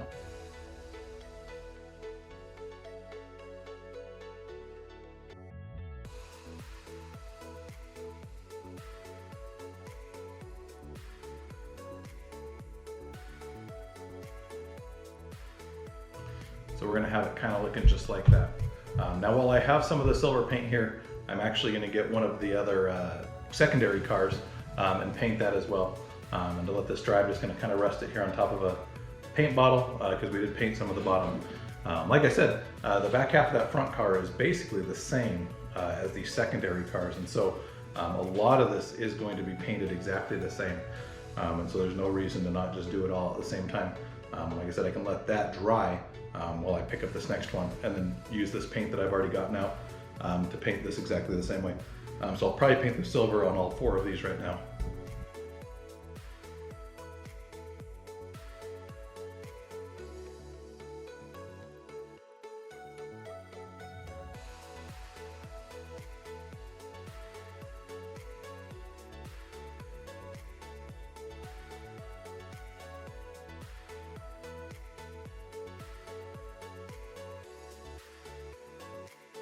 So there you can see the secondary car also painted with silver. So this is, I painted the same stuff that was on the lead car, as well as the little connector here in the front. And I did spill over a little bit on the side, which I'm going to cover up with black later. Ultimately, I don't know what color that is or what the connector even really looks like, but there you can kind of see the silver painted exactly how it is on the lead car. I'm not going to show the other three on camera. I'll just paint those three separate since they'll be exactly the same as this. And so on camera, I'm only going to be painting the lead car, and then one of the secondary cars. The other three cars will be painted off camera. But now we can jump back to the lead car and do a little bit more painting later. Now, as I mentioned, the next color I want to do is going to be the black here, and that's actually going to cover a lot of what hasn't been painted yet on the car, and then we'll do the lime last. First, I'm going to paint the bottom black. The bottom, I don't know what color the bottom of the car actually is, but I like to have it painted anyways, and so black is just kind of a neutral color that if you see the bottom of the train, it doesn't stand out at all. And so this is just kind of a mask to kind of hide what it looks like. So we're going to paint this all in black. Also, at the front of the car, there is that little round circle that we will eventually fill in. And looking at pictures, it looks like the square is actually going to be turquoise, with the circle in the middle being black. So the front piece, I'm actually not going to paint. I'm going to avoid painting that piece because that will be the turquoise color, and then we'll paint that turquoise and then we'll paint the circle inside black.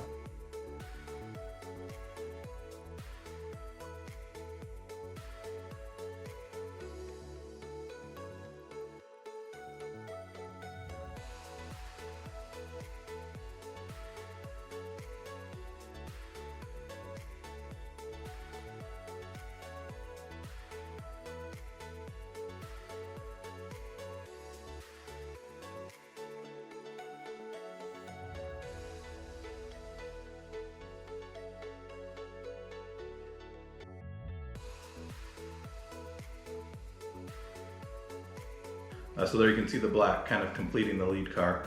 So we have everything on here covered now that we're going to cover. The next part is going to be to add the lime triangles onto here. Like I said, the shaping on the car is really not perfect for that. So we're just going to have to paint them on. To help me with that, I am going to use some painter's tape. That way I should be able to get the same angle on each side of every car, so that they're at least uniform. And so to do this, I'm just going to line this up here in the corner, and then I'm going to find kind of a mark down here on the side of the train as well, that I can use for the bottom edge. Like I said, I want to have the same angle on each of these as I paint the lime, and so I have it taped off just like that, and then we'll tape it off the same on the other side.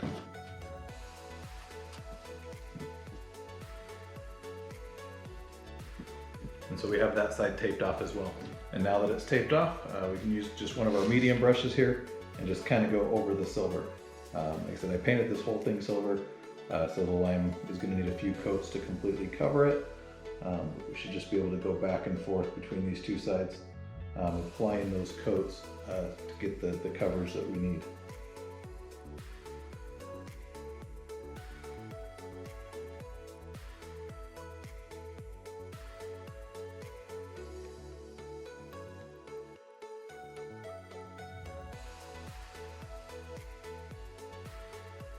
So now that we have the lime painted on both sides, we can just come over here, peel away the tape, make sure we got the clean edge that we want. It looks like we probably did. Pull the tape off, so you can kind of see what the lime looks like there. Like I said, it doesn't look like the plastic piece that overlays it on the actual train, but this is as close as we can get without, custom fabricating a piece to go over that. And it just adds a little bit of that Fury style to it. Now this front piece does keep coming away, and so one thing I'm actually going to do to fix this, I'm actually going to add a little bit of wood glue here.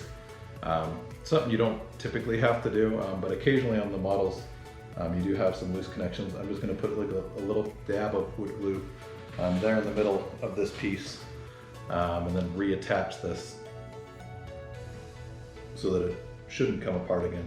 I've noticed a few times painting it that it's fairly loose, but once we let this wood glue dry, a few minutes, it should hold in place. So now there's still a few pieces we do need to paint on each of the trains. That includes the seats, the wheel assemblies, and the lap bars. For the lap bars, we're going to be painting the poles here silver, where the handle up here at the top and the bottom portion are going to be that same lime green. The paints are going to be solid turquoise. Now one thing I did notice, so these are the seats for the front car, these are the seats for every other car. For some reason they're shaped a little bit differently and the design's a little bit differently. On actual Fury, they all look like this, not quite like this, but this is what I have to work with. So this is what I'm going to use. So this is what we're going to do. For painting these things, I'm going to paint one seat, one wheel assembly, and one lap bar on camera, and then I'll paint the rest of those off camera. But you can just basically repeat that stuff. I don't feel like I need to show 20 lap bars and 20 seats on camera. You'll get the point just with one, and then I'll be able to repeat that as we go through. Now we do already have lime paint out here, so that's the one I'm going to start with, and I'm going to start with this lap bar because it has some lime on it. So we'll just come in here at the top and start here. For this, we want to kind of create a line just at the bottom of the handle piece that is going to be kind of the lime barrier. Everything below that is going to be silver until you get to the base, and we'll do that in lime as well. But I just kind of want to, get really good coverage here on the top of this, paint it up nicely.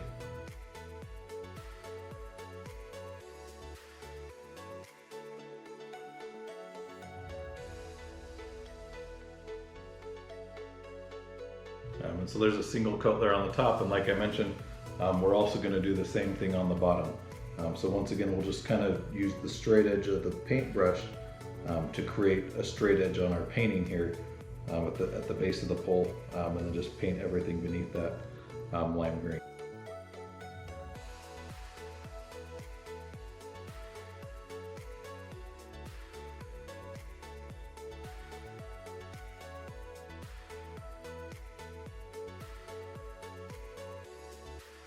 And so there you can kind of see the top and bottom both painted lime green. Now, as with most of the pieces, you're going to do a few coats, and so we're going to let this dry. I'm going to set this off to the side here. Like I said, we're going to let that dry a little bit, and then we'll come back to it because it does need a few coats, especially around kind of the burnt edges. So the next thing we're going to do is we're going to move on to silver. And so with the wheel assemblies, I'm actually going to bring this up a little bit. I'm going to paint the entire thing silver. But then I'm going to paint over that with some different colors. So the large wheels, the road wheels here, are actually yellow, and the side wheels and the bottom wheels have kind of an orange or brownish running side. And so like I said, I'm going to paint the whole thing silver, and then I'll paint just the edges around those wheels a different color to finish them. Now one thing I'm trying to do as I paint this is not get any paint on the tabs. If you get just a little bit, it's not a big deal, but if you get a lot of paint on the tabs, just like within the holes, it does make the pieces a little bit harder to attach. And so since I'm assembling or painting this before I complete assembly, I want to make sure that I try not to get any paint there on those tabs, because I don't want to make it any harder to attach. I've also had a few people ask on previous videos why I do the complete assembly first, and then another video for painting after. And the reason I've done that in the past is just because I do feel like it's cool to have a video that's separate that shows you kind of just assembly for people that don't want to paint it, and then painting. However, I do think that this is a better method here. I don't know that I would go as far as saying it's best if you want to paint each individual piece as you go. But I do think it is a better method to build subcomponents and then paint them individually before you put them all together.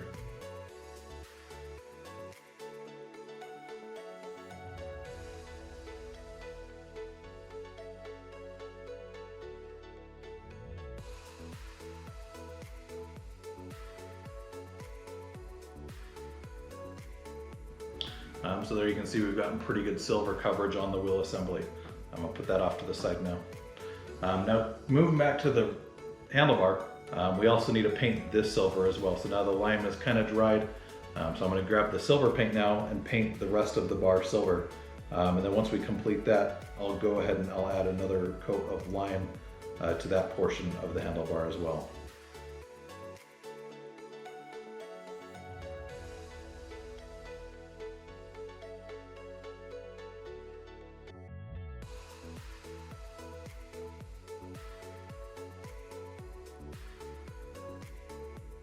So there you can see kind of what a completed handlebar looks like.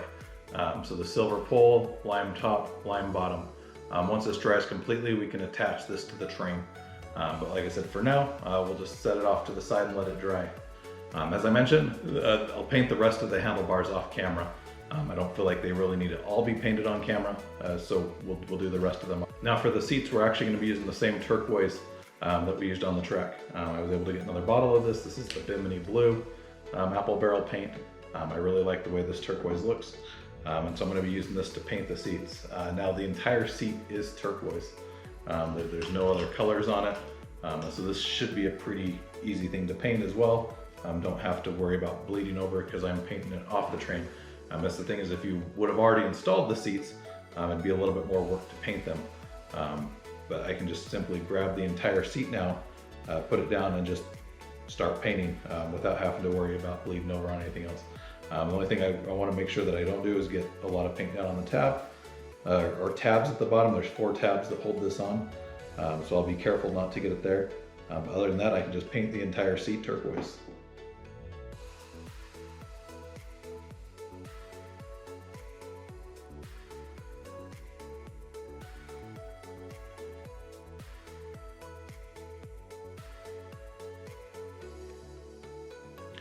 So there you can kind of see one coat of turquoise paint on here.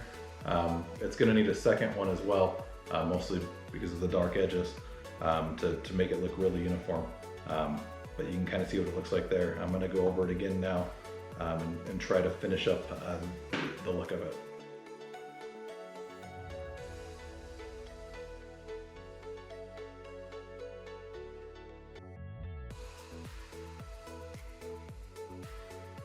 So there you can see the first turquoise seat completed. This is the first of 20. I've done 2 coats of paint on here now. It looks pretty good. I may do a little bit of touch up on it, but overall this is what a completed seat's gonna look like. I'm gonna paint the other 19 seats off camera. Like I said, no reason for me to make the video longer by painting all 20 on camera, but this is what our seats are gonna look like. So now that we've completed the seat, it's time to turn our attention back to the wheels. If you remember right, we painted this entire thing silver before, but the actual road wheels here, not the middle, so the middle part's going to stay silver, but the edges are going to be yellow, and the edges of the other ones, of the smaller wheels, are kind of a brownish orange. So for that, I've actually mixed just a harvest orange color. I'm here with this chestnut that I used on the seats on New Texas Giant, as well as on the El Toro coaster cutout. But first I'm going to get this yellow paint, and for this we're going to go first just around the edges of the seats. Just like I said, get the edges, and since we did the silver first, and even if we didn't, we'd have to do a couple coats of paint here, just because you have to cover up the wood color anyways. So this is going to take, like I said, a couple coats. So we'll go just first around the edges. Also on these big wheels, there's a line on the inside that kind of signifies where the edge of the wheel is. So I'm just going to come in here very carefully and paint around that line as well. Can't really use tape or any type of mask on the fine round parts. So we're just going to have to kind of come in here very carefully and do it. So like I said, the edge as well as that part. So I'm going to finish the yellow on these 2 wheels, and then we'll move on to the orange.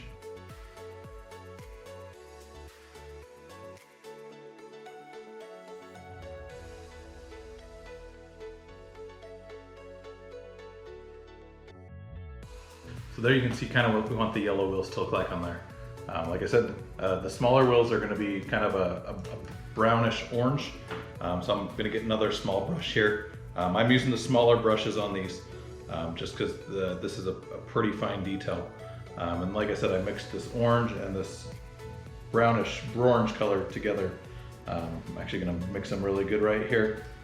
I may need to add a little bit more orange to it. like it should be a little bit more orange than what we have here. So we'll mix this in.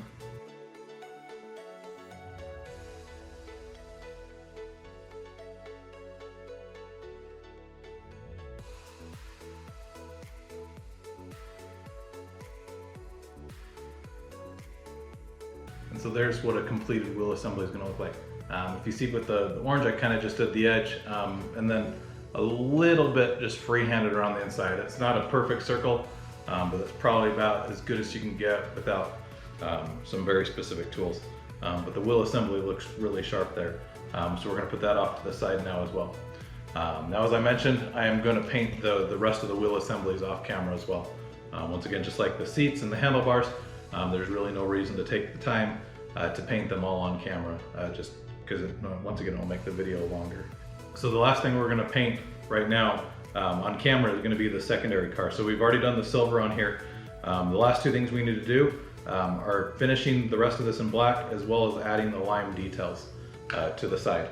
I'm going to do the lime details first. So to do that, once again, we'll get our lime paint and then we'll tape this off just like we did on the first car. So I'm just going to get 2 small pieces of this painter's tape here, and then I'll line the tape up exactly like I did on the first car. I smooth that out there and hold that in place. And then same thing on the other side. Like I said before, this is replacing the lime green cap that's on the top portion of each of these seats. We don't have the cap here, but we have, we'll create as much of that lime green at least as we can. Same as before, we'll just grab our lime green paint here and go over it. Like I said, you're going to need a couple of coats, and so the easiest way to do it, because the paint does dry fairly quickly, is just to paint the one side, then hop over to the other side, and then once we finish this side, we'll hop back. And we'll do that a couple of times just to get really good coverage on both sides here with the lime green.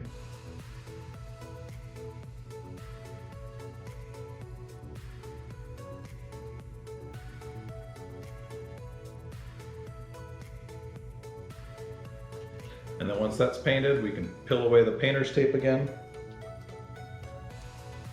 which once again leaves our lime green pieces there on the side. And then the last color on here is going to be the black, and that's going to cover everything that doesn't have any paint on it yet. As I mentioned before, I don't really know what color the bottom of the trains are, and so I just painted this dark black color here so that you don't ever notice the bottoms of the trains, which is really what you want. You don't want them to stand out or anything. I'm guessing the coaster cutout's probably not really designed like the bottom of the rail train either. So like I said, we're just gonna kind of come on here with this black paint and cover it all up so that you can't see it. And there's some black that wraps around the sides, and that is actually there on the train. The train has, in front of the silver portion, it looks like there's like a black bracket or something that we are gonna do as well. But like I said, we'll just do the black and then we'll proceed to that one.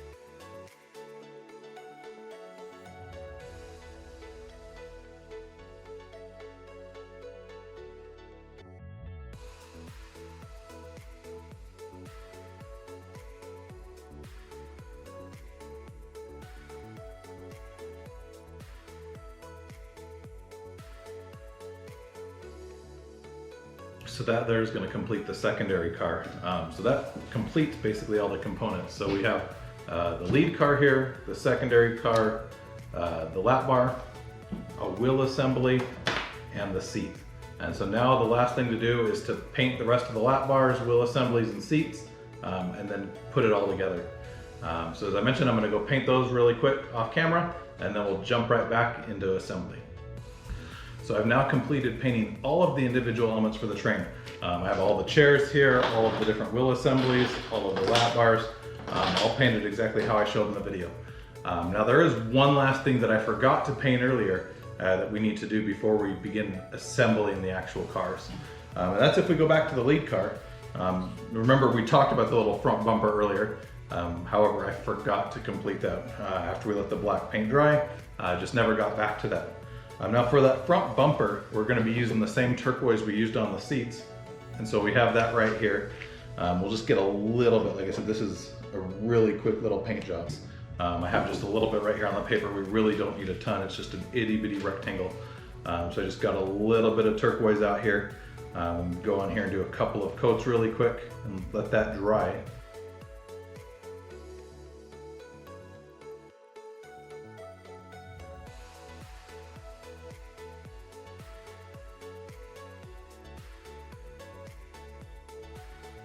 So it's gonna look just like that. And then the round portion in the middle is gonna be black, and so we need just a little bit of black paint as well.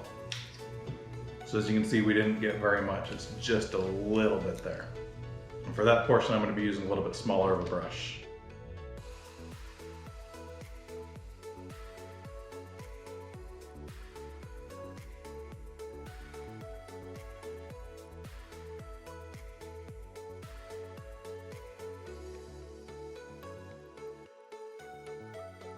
So there's the completed front bumper. So that's gonna complete all of the painting on all of the cars. So the next portion is gonna be assembly. Now for assembly, we'll actually start here with the lead car. For this one, we need 4 of these seats. And as I mentioned earlier, the lead car seats are a little bit different. They have the little curved backs on them. That's why I have them in a separate pile. The rest of the seats have these diamond shaped patterns or angled patterns, whatever they are. So we have these ones separate. So these are gonna go in the lead car. These are the ones that are more like the rest of the train. We'll get these ready. And we also need 4 lap bars. The lap bars are all the same, so it really doesn't matter which ones we use. Now for assembly, we'll hold our base here, and we'll just grab one of these seats. You wanna be careful with the armrests. They're gonna be a little bit fragile. But here you have these wide holes, and at the bottom you have 2 tabs next to each other in the front and the back. And so you just wanna kinda go along here and press that down into place. If you got any paint in the holes or on the wood tabs, it may be a little bit more difficult, but there you can kind of see it goes in just like that. Now we can kind of go along with all 4 of these and just push them down into place. After you do that, you can straighten out your little armrests a little bit. Like I said, even though they're painted over, they're not 100% sturdy or locked in. If they're too loose, you could put a little bit of wood glue on them and hold them in that way as well. Also make sure that your seats are kind of lined up.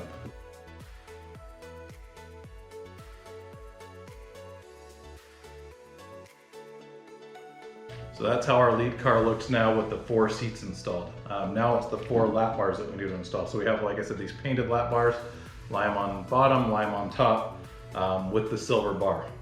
I'm gonna put that one off to the side. That one actually cracked, so I'm gonna have that back on a further train. The rest of them look pretty normal. Like I said, they don't really matter, but you do want your best pieces probably on the front train. So if you have a piece of wood that cracked, maybe save that for one of the back cars. Now for this, you'll notice down here there's 4 holes, and that's where this end piece is gonna go, and then this groove is gonna go over this little cutout here. So we can just kind of come down here and slide this down into place now, and then press it down. And we'll do this with all 4 lap bars.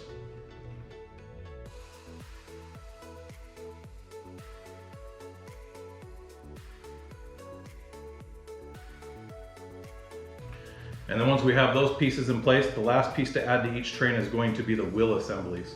So the wheel assemblies are all exactly the same as well. So here's one of our wheel assemblies on the bottom of the train. There's 2 holes, 2 holes, 2 holes, 2 holes. And they're gonna stick in with the side wheels sticking outwards. They wrap around the outside of the train. So with this, we'll just come down to the 2 holes and line this up, and then just kind of press it down into place and rock it a little bit. So same with the seats and lap bars. If you have paint in the holes or on the tabs, it'll be a little bit more difficult to press in. But we should still be able to just kind of go around. Like I said, if you rock it, it goes in just a little bit easier. So there we got the 2 front wheels on, and then we'll do the back wheels as well.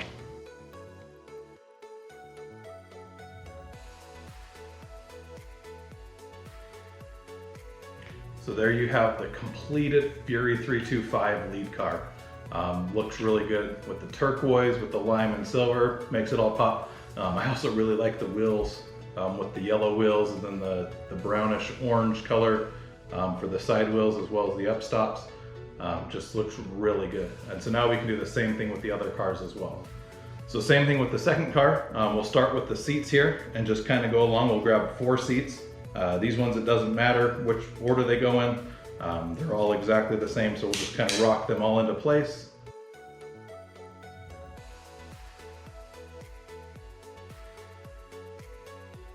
And then we'll grab our 4 lap bars and do the same thing.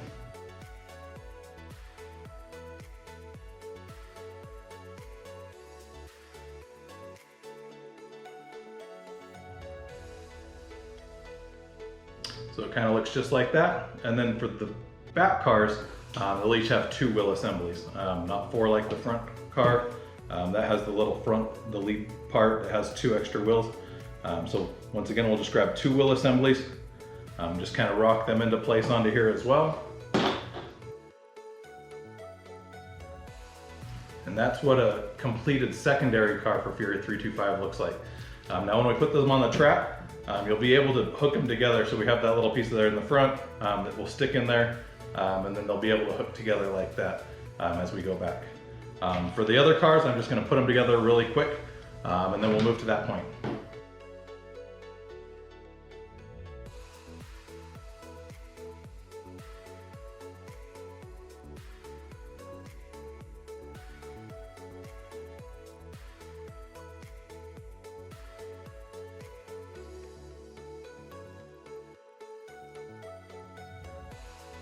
So we've now completed all of the assembly and painting of the B&M Hyper Coaster as Fury325 Coaster Cutout from CoasterDynamix. Now it's time to just put this all on the track and get it going. So the easiest way to do this, it's not super easy, but we'll start with the back car and we'll slide this on the front. You'll just kind of slide it over the track where you want it. And then when we get to the next car, we'll twist it sideways so that we can attach the two, put it on, slide it back as well. This doesn't roll, these aren't real wheels, so you have to do a little bit of work, and then we'll have to do a little bit of bending and manipulating to get the wheels to line up with the track. But first we'll just go ahead and get all of the cars added onto the track.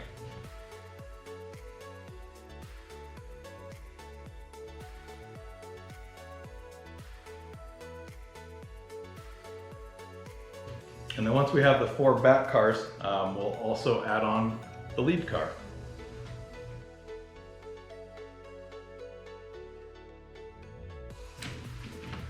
Now as you work with this, you'll have to jiggle each of the cars. You'll find it's kind of difficult to find out what it's hanging up on. It could be a cross tie, could be something else, but each of these keeps hanging up on different things.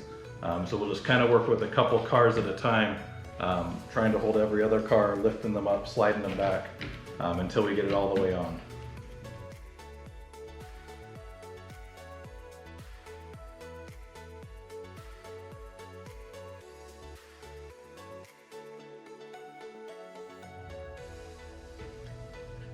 And then once you have it slid all the way on, like I said, the wheels don't exactly 100% line up with the track all the time.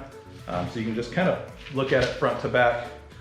You can kind of see probably from the video there, it's not very straight, but we can come along underneath and just line everything up the way we want it to be.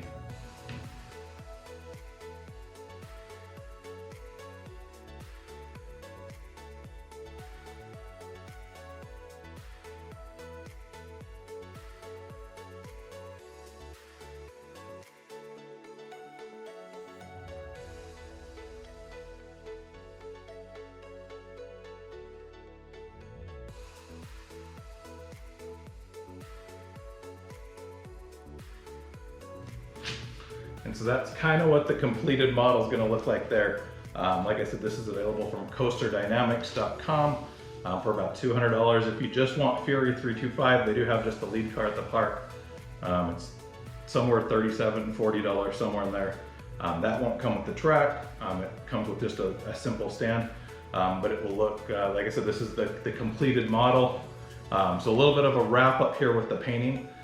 So there's a lot of things you don't see that get cut from the video as I'm editing. And so we put this off to the side. When I film this, I film it in 1 hour sessions. That's what my GoPro can hold. So I film it 1 hour at a time over a long period of time. I just had my Fury325 shirt sitting down here in my office where I paint this and put it on every time I painted the video or painted the model for the video. Between sessions, between every session, I do refresh my water. So this is not, 15 hours worth of paint water here between every 1 hour session. That is refreshed. And this has been put together and painted over 8 sessions here. So we have about 8 hours of video condensed into a much shorter period of time. And that doesn't even include, I didn't film it all when I painted the extra wheel assemblies, lap bars, and seats. So I'm probably 13 or 14 hours into assembling and painting this. But I feel like if you take your time, the end result will be worth it. For painting, I typically just use pretty cheap products here. I have a few different brands of paint. The most common one is Apple Barrel. These are available at Walmart. I also do use like Folk Art and Deco Art a lot for my metallics and glossy paints.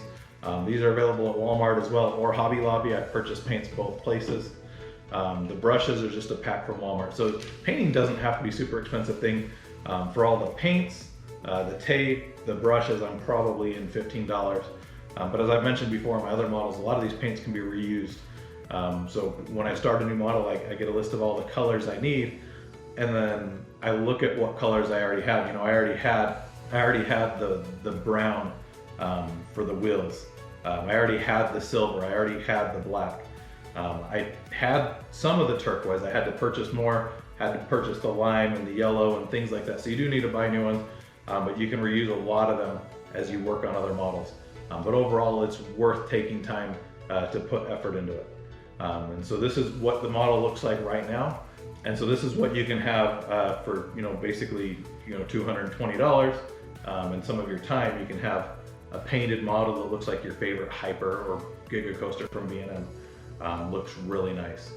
Now, if you want to take it to the next level, that's where the next part of the video is going to come in. As you see down below, we're not done yet. I thought as I worked on this video, it would be really cool to add one of Fury's signature elements, and that is the lighting from it. So they had one of the most famous moments of the ride is the hive dive, where you dive underneath the front entryway, and there's the neon hexagons around the track. Now I know the track shaping here is not the right shaping for the hive dive, but I still feel like adding those signature elements, the neon hexagons, is what Fury is known for. So let's move on and work on that. Now to create the hive dive with the neon lights for the coaster, I put the coaster off to the side. We won't need it again until the end. But to do this, I did have to purchase some additional components, and so that does add to the cost a little bit.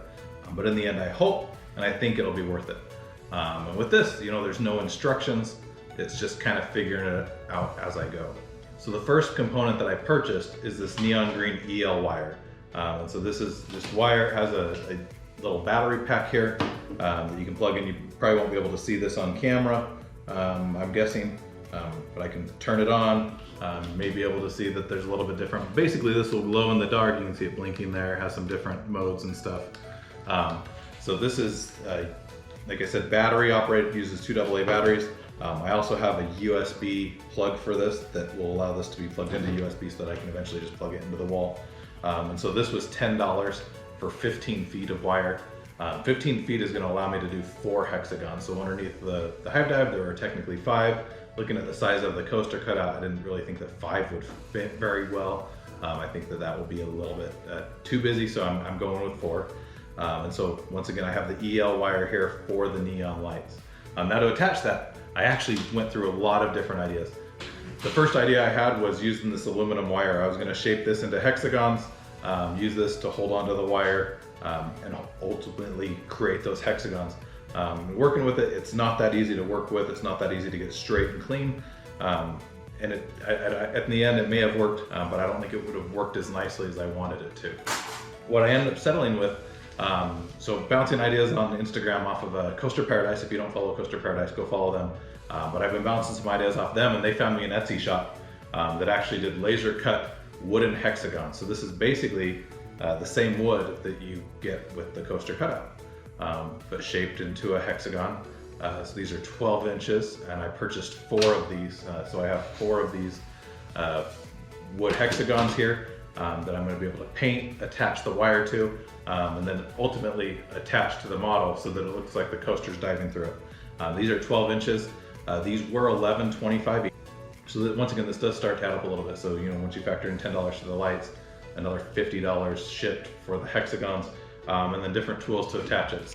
So to attach these, I'm planning on using these little angled brackets that I purchased on Amazon as well, hoping that I can sandwich each hexagon between two of these, use a hot glue gun to glue them on, and then glue this onto the bottom of the coaster cutout once we have the neon lights in there. So the first step in assembling all this is actually going to be to return to painting. So I don't want these to have the natural wood look.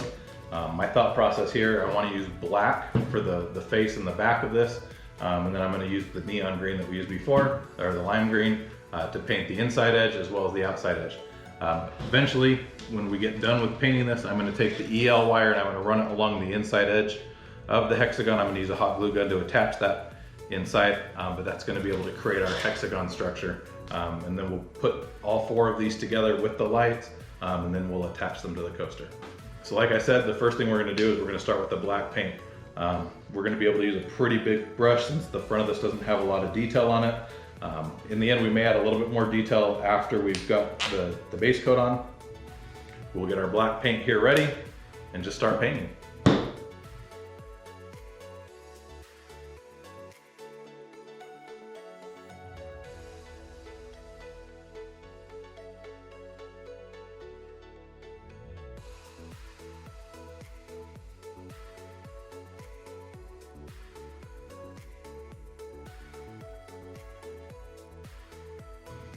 And so there's the first one painted, just on one side. We're ultimately have to paint both sides, but we're gonna let this side dry and paint the one side of each of the four, and then we'll flip them all over and paint the other side.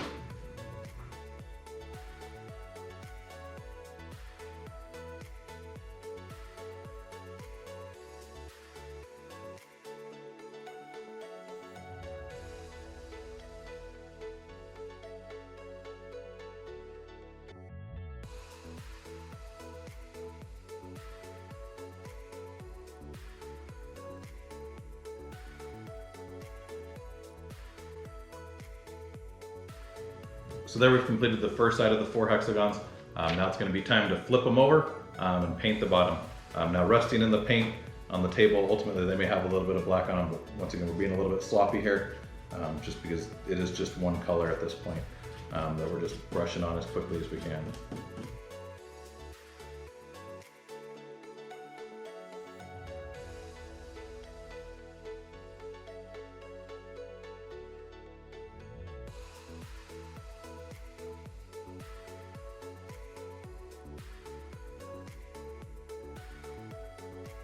So there I've completed 4 black hexagons double-sided. These do dry fairly quickly to the touch. There's still a little bit of paint on the inside edges. In fact, I'm gonna take a paper towel really quick and just go around the inside and get the excess paint out of these so that I can paint the lime. You may need to do a little bit of touch up. I'm pretty happy with how they turned out. I don't think I'm gonna be doing any here. But like I said, I am gonna wipe off the edges here. Just any extra paint that's pooled is gonna stay wet longer. And I want to move on to painting the lime that's going to go along the edges. Like I said, the next color I want to add is going to be the lime here. This is just kind of an artistic decision on my own. There's no, on the actual ride, I don't think they're painted lime underneath. I don't know what the supports really look like all that much. You can't see them much. You mostly see the neon light. And so this is just mostly to add to the Fury aesthetic, having the lime paint around the edges. Especially since during the day, when the room's light, you won't be able to really see the neon lights. The neon lights are mostly going to be seen when the lights are off. And so this will allow the neon hexagons to still kind of look like they're there, even when the lights are on. Now for the lime, I do want to be a little bit more careful. I really only want it on the inside and outside edge. Now there are a couple ways you could do this. I'm going to try to just be a little bit more careful with this. You could tape it all off, but in the end, that's going to require a lot of taping. Like I said, especially doing the inside down, outside, you'd have to tape both sides all the way around and do the outside, peel it off, tape them once again for the inside, both sides, paint it all the way around. I'm going to try to just be careful. We'll see. If this doesn't work, I may have to move to taping, but I think that would use almost a whole roll of tape. So we're just going to get our brush here with the lime and just kind of go along and just brush the edges very carefully You don't want it pooled on there, you don't want it falling over the edges. We're gonna just spread it on thinly. This is going to require a few coats. Once again, we're painting on top of a little bit of black paint, but also just the burnt edges. This wood was cut by laser. And so like I said, this is going to take a few coats. You can see kind of what it looks like there with one coat.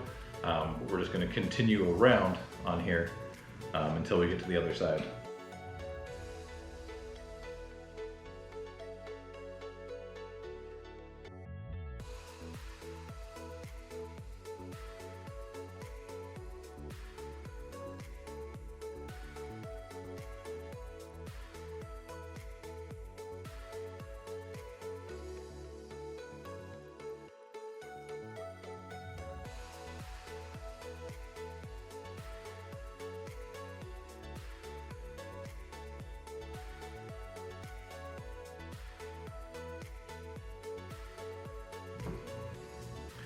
And then as we go around, one time we can just continue around a second time as well. Like I said, this paint dries pretty quickly. And so by the time we get around one time, it's gonna be time for the second coat. And then maybe even a third coat as well, just to get the green really popping on here.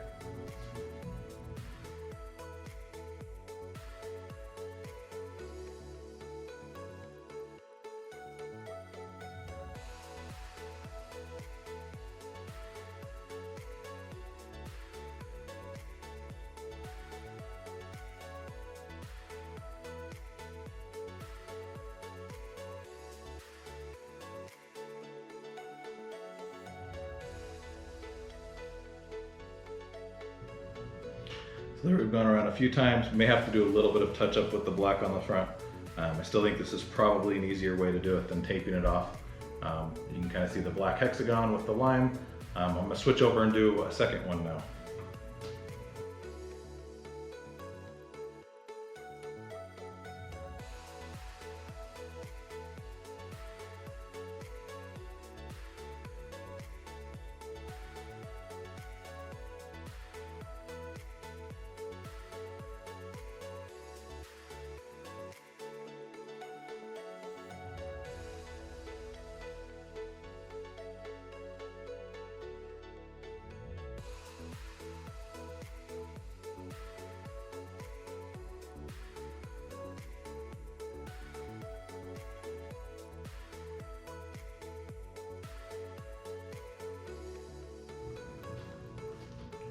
So I've gone around each of them a couple times now. Now I'm going to go around the inside.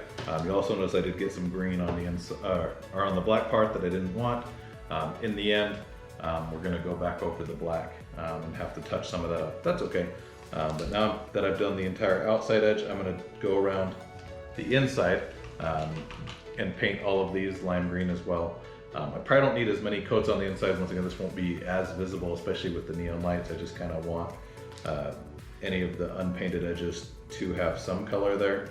And hopefully the lime green paint will also reflect the neon a little bit better.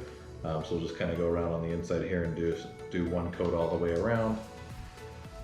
And then we'll also go around the outside edge again, now that it's had a little bit more time to dry, and just get a really good coat on there that really pops. And we'll do that on all 4 of these.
Now after completing the lime green here, you can see there's definitely probably an argument to be made for masking this.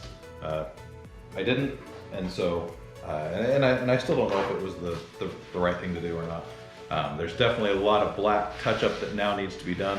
I'm gonna wipe away the excess lime, and you can notice this is gonna smear on here a little bit. I have to touch it up anyways.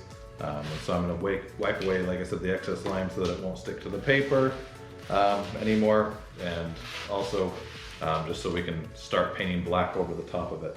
Like I said, this is there's no instructions for this, so you kind of just gotta go with your gut on how you think the best way to do this is. If I would have taped all these off, I think it would have used probably a whole roll of tape, quite a bit. And it would have taken probably an extra 30 or 40 minutes to tape it all off when it's all said and done. And so I think this way is probably gonna be a little bit easier. Also on the face of this, you have the lime paint, but black will go over that really easily. So we're gonna get some of this black out again.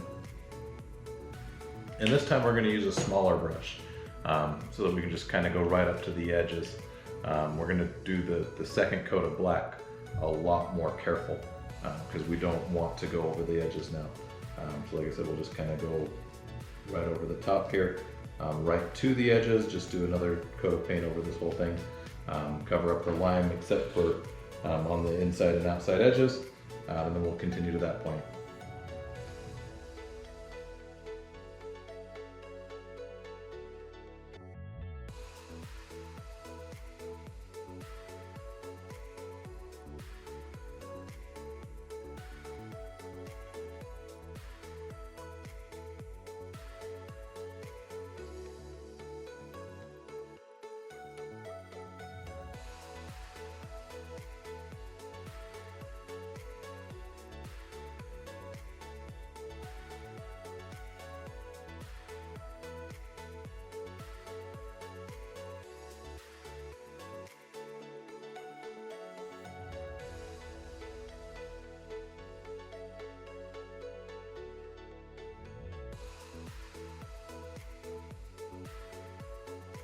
So now we have our 4 completed hexagons here, once again painted black with the lime edge. They look pretty good, probably not 100% perfect, but looking really nice. Now it's time to start installing the lights. So for the lighting, once again, we're gonna be using this EL wire that I purchased from Amazon. It's actually on right now in a blinking state.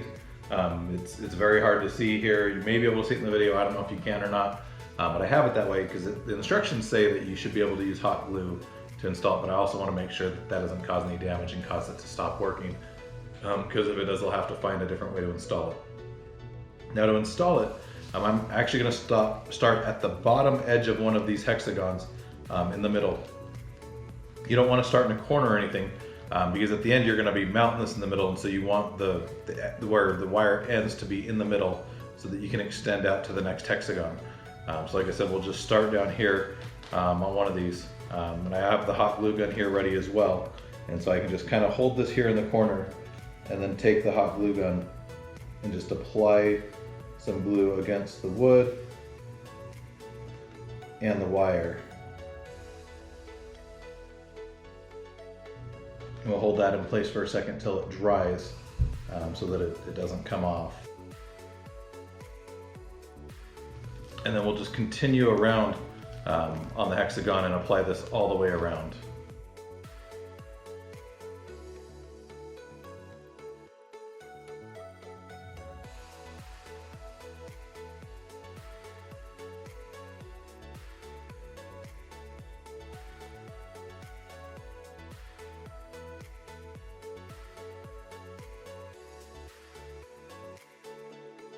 So there's our first completed hexagon. One of the reasons I chose to use hot glue is it dries pretty quickly, and so you can kind of go around slowly, move along. There are some little strings and stuff hanging off that we'll want to get rid of. I'm going to wait for it to set up completely before we do that. But there we have it going around the first hexagon. And so we're going to move on to the second hexagon now. And so I decided, I looked at the model, measured it out, decided I wanted to space these 4 inches apart. And so basically, I'm going to have approximately 4 inches, at least 4 inches, maybe a little bit more, of neon between the hexagons. Now between the second and third one, I may need a little bit more. There's a support in between where the second and third hexagon are going to go. And so I haven't decided if I'm just going to wrap the neon around it or exactly how I'm going to do that. But we'll worry about that after we do the second one.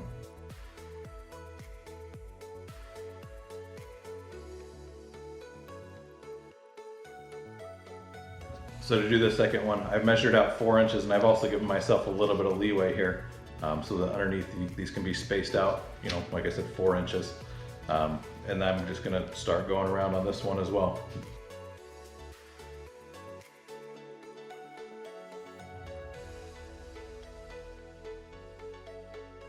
Now, as I do this, I do want the glue to be on the back, going mostly around so that you won't be able to see it from the front as well.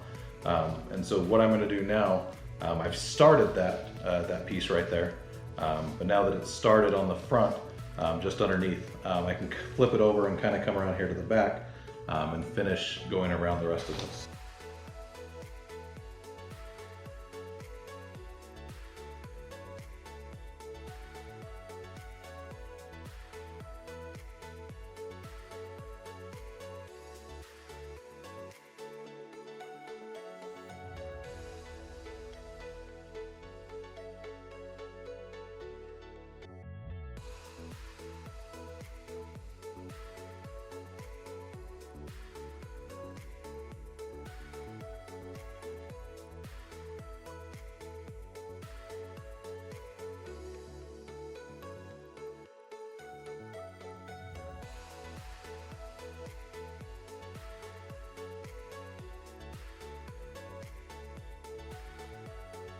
So there we've completed gluing the lights to all of the hexagons.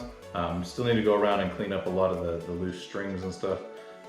With hot glue, it's really nice because it dries quickly and it's also clear so it doesn't stand out, but also, you know, it does leave a lot of strings and stuff behind.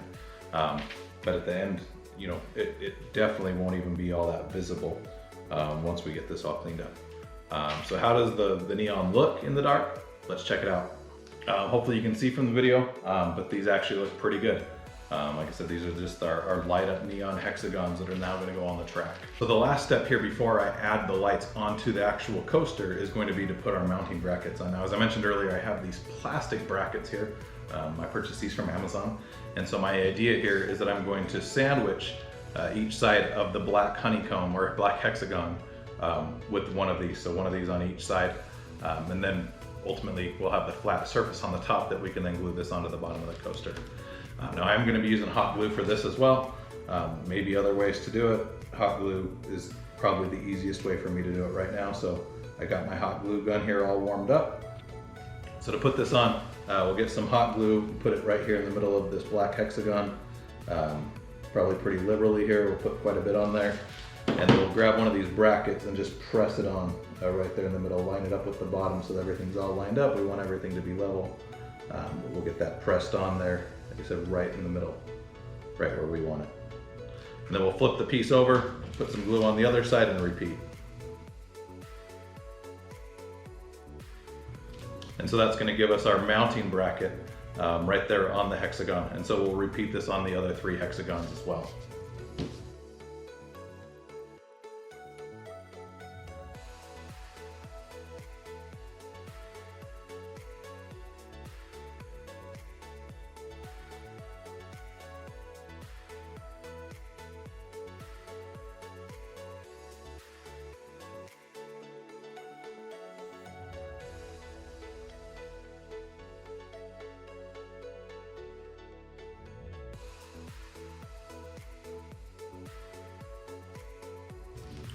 So there we have our 4 hexagons now with the brackets installed. It's time to start assembly with the actual coaster. Now with the coaster cars on here, it's actually gonna be pretty difficult to get those over. I already tested trying to slide it up over. It will fit if we wrap it around the supports, however, not with the actual coaster cars on the track.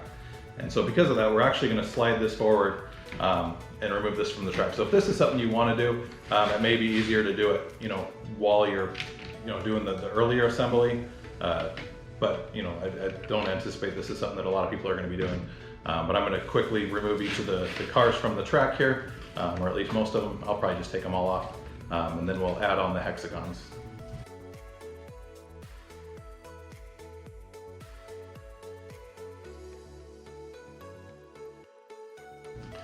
So now that we have all that complete, I'm gonna be basically putting these over the track so that they're kind of where they need to be, and then we'll attach them. So the front two are gonna be in front of this support. So I'm gonna just kind of loop them over the support and then loop them up here over the top. And then these other two are ultimately gonna be at the back of the coaster. And so this one right here attached to the main cord is going to be in the very back. And so this is actually gonna be as far back on the coaster cutout as possible. So to install this one, I'm gonna start by just putting some hot glue up here on top of both of these plastic brackets. And then I'm gonna get an overhead view and also match up with the back of the track here. Just make sure I get this centered on here. And so that's what the first hexagon is gonna look like installed onto the track. Now, as I mentioned earlier, I wanna have these spaced about 4 inches apart. And so I'm going to grab my measuring tape here and figure out where the next one needs to be in relation to this. And so the next one is actually gonna be basically as close to the green support as possible. And so I have the second one here that now I'm gonna come in here and put hot glue on this one as well. And come up and basically push this one into place. With this one, this is the one that I mentioned, the green wire does have to go around the support. So there's some stuff we have to work with there. But we'll basically push this up right up in the middle. Also want to make sure that it's lined up with the previous one and centered. But there we can get that one lined up right there. Pretty much lined up perfectly with the back one. Right now, the green wire over here does come around the side of the track, which is probably where it's going to stay. Not a whole lot I can do with that. So going 4 inches ahead on this one. So this one's basically going to be lined up with this bracket right here. And so as I look at this, there's still a lot of strings on here I definitely need to clean off from the hot glue. We'll definitely clean that up once we get the cell on, but we'll finish adding these first.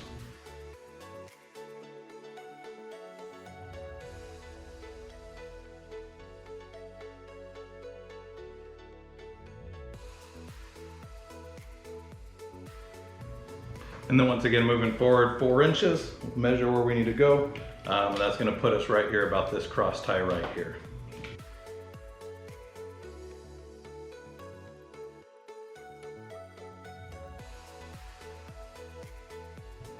And so once again, that's gonna kind of create our Fury325 hive dive there.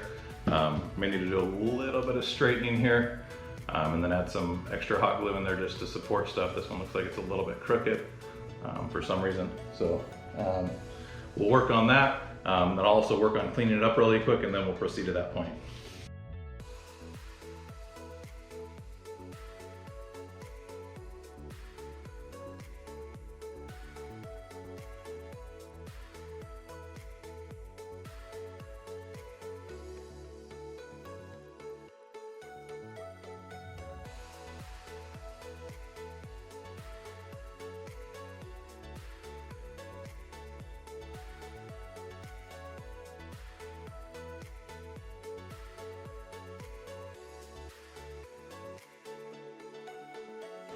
Now the last step to do here is to cover up the excess wire. And for that I just have some black electrical tape here. And I don't know if this is the best way to do it, but I don't want the extra lime green just kind of blinking back behind it. I want it to look like a finished product. So to do this, I'm just going to get some of this black electrical tape. And then we'll come here to the back of the coaster first off and just kind of wrap it around.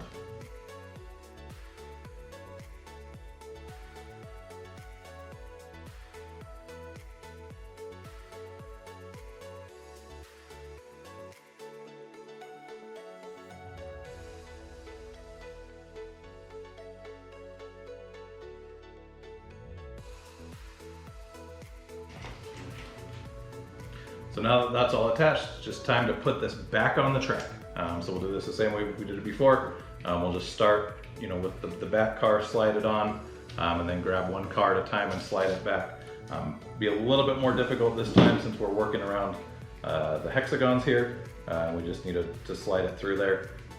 But I didn't get them all the way perfectly lined up last time either. And so this time after I get it all slid on, I'll work a little bit harder to make sure it's all lined up.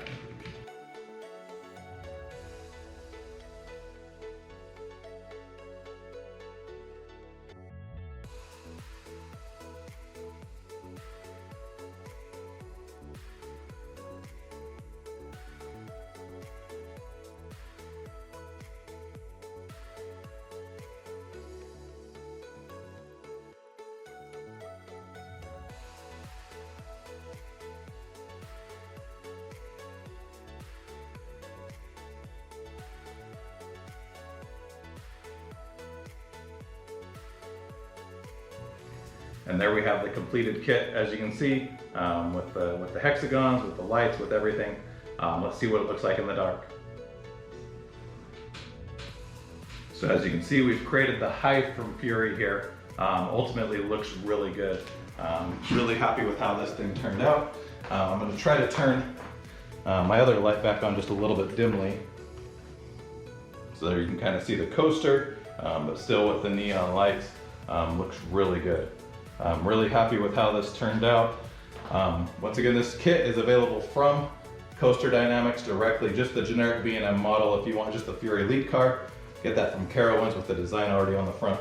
If you want to add the hexagons, I'll have links down below to everything in the description.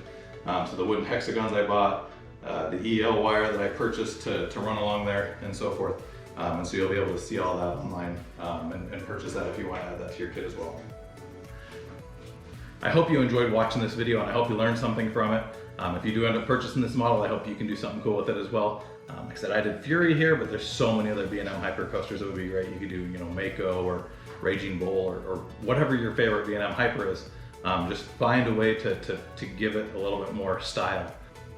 I hope you enjoyed this video. If you did, make sure you hit the thumbs up button down below. If you didn't like it, that's okay as well. If you want to see more videos like this, make sure you hit the subscribe button.